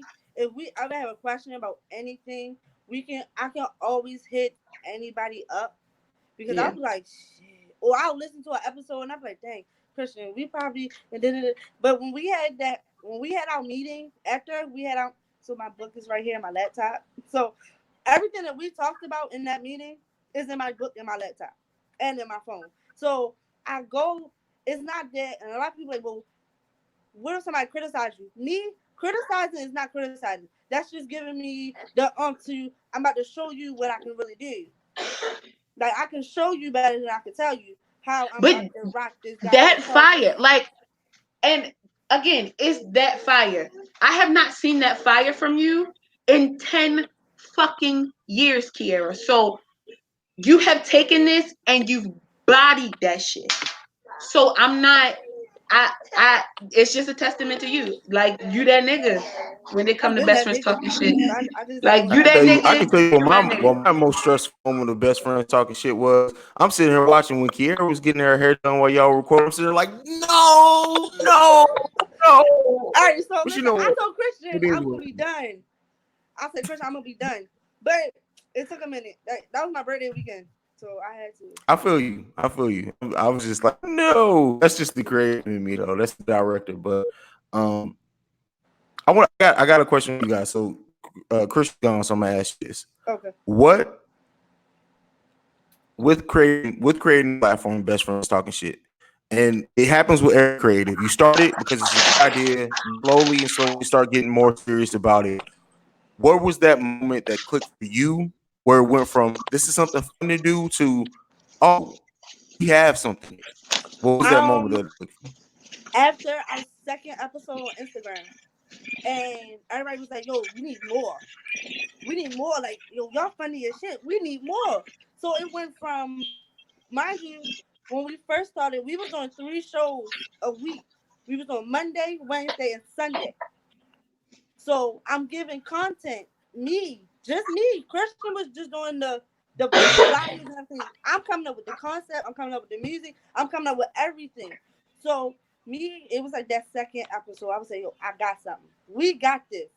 We just need to run with it. And then when I think it was about, we was a month in, and we got with the network we just left. And I was like, yo, we got this. We can do this. And after our first episode with them, we had like, our views was like 7.99. Yeah. I was like, we done. We got it. Christian, we got it. Like, this, they like us, okay? And we was number one since we left. We're still number one. We're still his number one show going on right now. And I think the moment for me, and I told Kiara, I was actually in the mall. Like, I work in a mall, but my office, like the child support office is on the girl, third floor, like a hold business on, floor. I know my it's a strip place. Well, listen, sis. But no, I was at work and I was actually coming down the escalator one day and this guy followed me and he stopped me and he said, "Hey," I don't even remember the young king's name. He said, "Hey, I love you and I love what you do." And at first he was speaking in reference to me just doing the motivational minutes every morning. And I saw him probably like 2 or 3 days later and he said, "I love your show. I love the show that you do with your best friend. It's probably one of the funniest fucking things I've seen in a very long time." He's like, "Me and my girlfriend actually sit and watch it together." And I'm like, bruh, like, let me find out. Like that's how I felt. I felt like, let me find out. It's not just like my cousin tuning in and being like, "Girl, I saw y'all, it's funny as shit." Or like my coworkers question me every week. And I didn't Mine go do to them too. about the podcast. I went to my coworker who knew that inspirational speaking was something that I did, and she knew that we were actually doing a show. She said that she was talking about us at lunch one day, and other people jumped on the bandwagon. I had to put the disclaimer out there, like, listen, Wednesdays we be on some whole other shit. So like, Yeah. it's that. But my coworkers come to me like, "Girl, Monday was funny as shit. Wednesday was entertaining as fuck. Why the fuck is you shocking yourself? Like, why the fuck would you do?" So it's that. But it also sparks conversations at work as well, where Monday will be something regarding mental health, and a Black woman will come up to me and say, "I needed that. Like, I needed to know that somebody else was struggling with me, not because I want somebody else to struggle, but because I really felt like I was by myself on this mothering shit, or I felt like I was really by myself on this insecurity shit, or I really And felt a lot of like I people don't really wasn't able understand. to do it." A lot of people don't understand. We're both mothers. Like, we're best friends, but we're both mothers. My little one's And right here. Like, he won't leave. what's crazy is, and a lot of people like, "Well, Kiara, how are y'all doing this if y'all both work full-time jobs and y'all mothers?" I said, look, Listen, sis, we you see that king right there? He got 4 kids. I know. He got When he 4. did it, I said, with this one, I ain't got no goddamn excuse, okay? Look at here. It's He 4 got 4. kids. He got I a can believe platinum you. network. I My got kids like one. 7 kids themselves. I got 2. And No they both damn bad. excuse, okay? None. Both my When I kids felt, bad. listen, what was I don't even remember what episode I was listening to where AJ said, "You have 4 children." I said, what? Puppy goddamn breaks. He got 4 goddamn kids. How did he find time to record this damn? Where the kids at? Because he got grown Where? kids. Then I found out that he was single. I said, "And ain't nobody in the goddamn house watching the kid." Oh no, that's some parenting shit right there. He got that down pat. I don't know who watching who, or if they're watching each other, Look at him. but It goes like this. that I'm about to tell that you. clicked. I'm about to tell you because I got older siblings. So Kevin used to watch us right for like an hour, and then he would go outside, and then I had to watch Chris, and then I'll go outside, and Chris would watch him by himself. Long as you keep the TV on and something else to occupy that time, you ain't gotta do nothing else. Just make sure they're breathing. But I commend you. I I really just do, knew it was sir. possible. Like, real talk, at that point, I don't know what it's like to be a single father because I don't have a Y chromosome, but Me I neither. know that if that was the testament there. If somebody with this much talent who runs multiple shows in a week can do it, you complaining about 2 days out the damn week. Mm-hmm. As long as you have a system going and you get it popping, then anything is fucking. And if you care enough about it, there's no fucking excuse. And No. that's why I don't subscribe to podcasts that are like I can find time to record. Nigga, I'm not trying to hear shit. You just not passionate about what you do. To be 100% honest, motherfuckers will say they didn't have time to record. They ain't got no kids, no responsibility. I have at the beginning of the Awakened Soul, I have my children. I work 2 fucking jobs. So like it's all about, yes, you have to be disciplined enough to stick to a schedule. You have to be smart enough to come up with a schedule, and then you have to be passionate enough to balance it all. And so I never get I get tired because that's just a human thing to be tired, but I never get tired of what I do. You have never heard me say I get tired of podcasting. Never heard me say that I've had trouble. I have 3 weekly podcasts that I have to come up with content for every fucking week. So your one podcast you got a trouble coming up with content for? I'm not trying to hear that. I'm not trying to hear that. So, question: because you when we were doing, when I was at work, I had when we first got introduced, he was like, "Yo, y'all do 2 shows in 1 week," and I'm like, "Yeah." I didn't even know that was a thing. I thought that everybody was doing multiple shows in a week. I'm gonna be real. I was ignorant as fuck. I was like, he was like, how?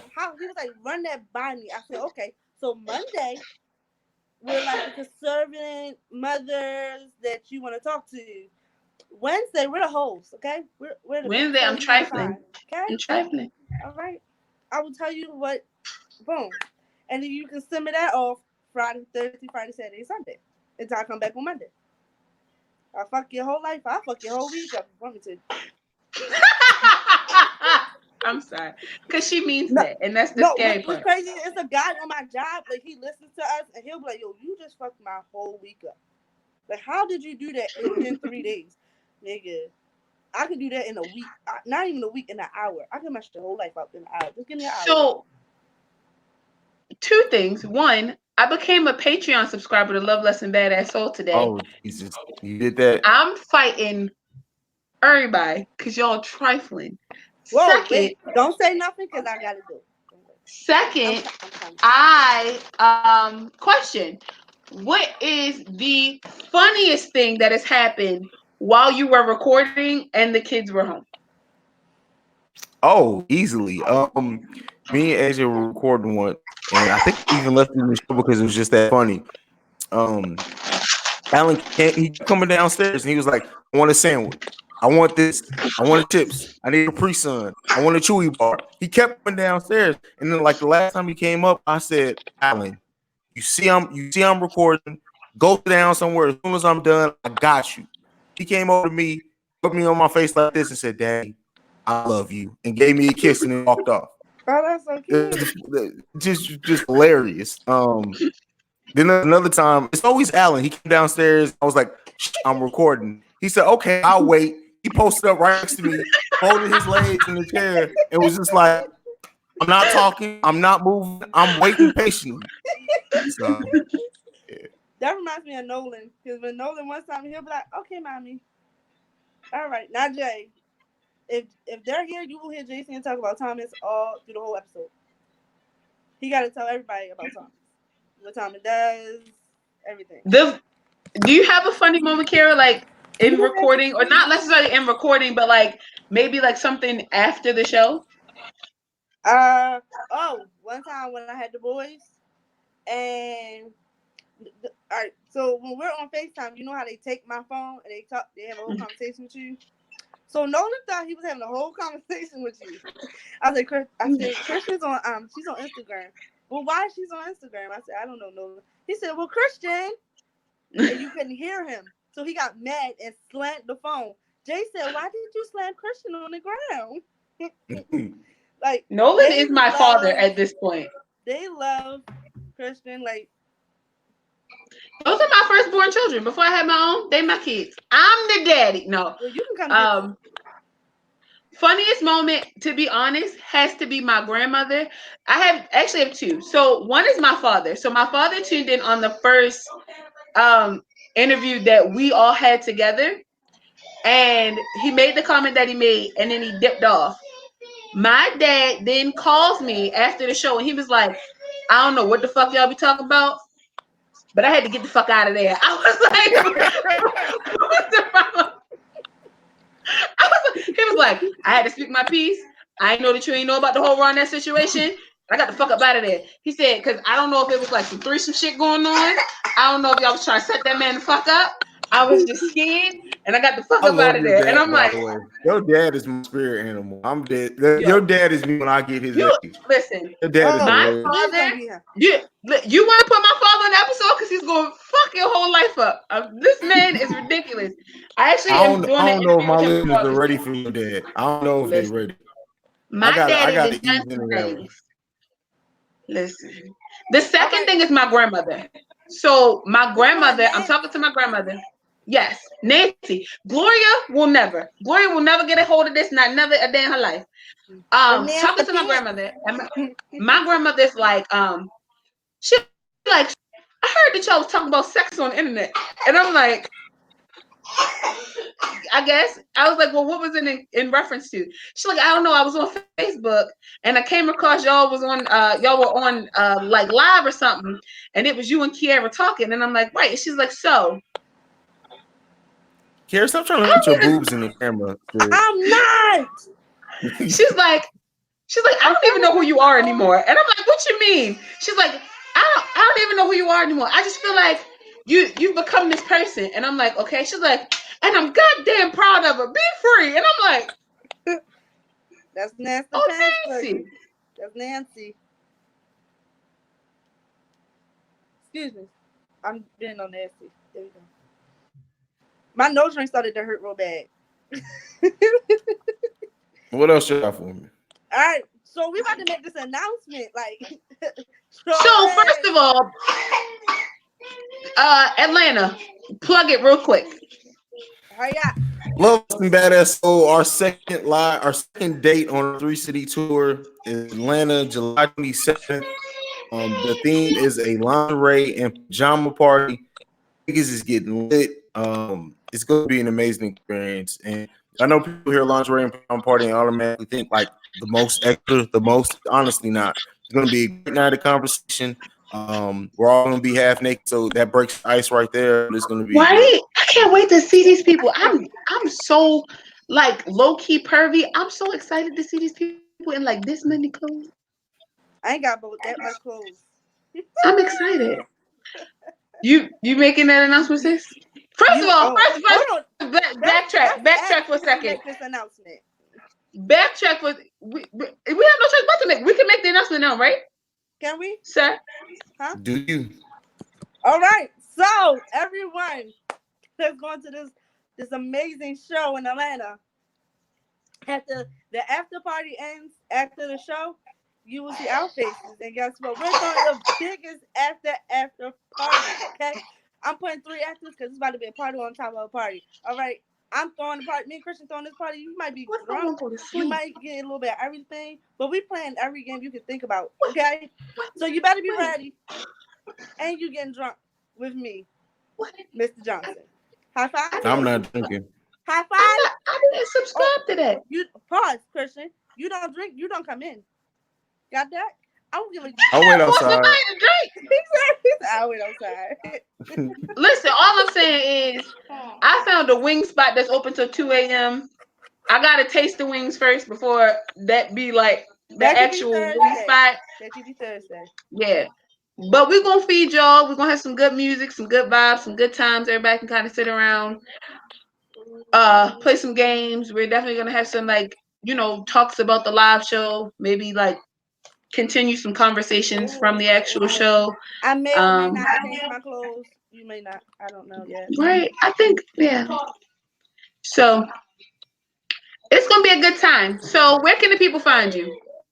You can follow me at CEO Hayes. That's CEOHAIZE. You can follow Breaks Media at the Breaks Media for all these lovely, sexy, and beautiful black ass podcasts. There you go. All right. You can find me at Facebook at Kiara Monet. That's it. Oh, sorry, no. You can find me on Instagram at Kiara J Monet. And that's pretty much it. I ain't even on Twitter like that for real. You just I smack the just got camera onto it. again. Shit. I know. Shut up. Like I hit the table. Like shit. So yeah. Christian. Sorry, my niece is here and she's upset, so I'm really getting ready to get up out of here real quick. You can follow me on Twitter at Demchakras, DEMCHAKRAS, and follow me for your motivational minute every morning at Christian Brianna _. And that's that. Kiara, take us out, please. I can't. Oh my God. You take us out like close. Oh, I guess that's our show. Like, I love you guys. You are our best friends, but we gotta go to bed. Like, I gotta be up in a couple hours.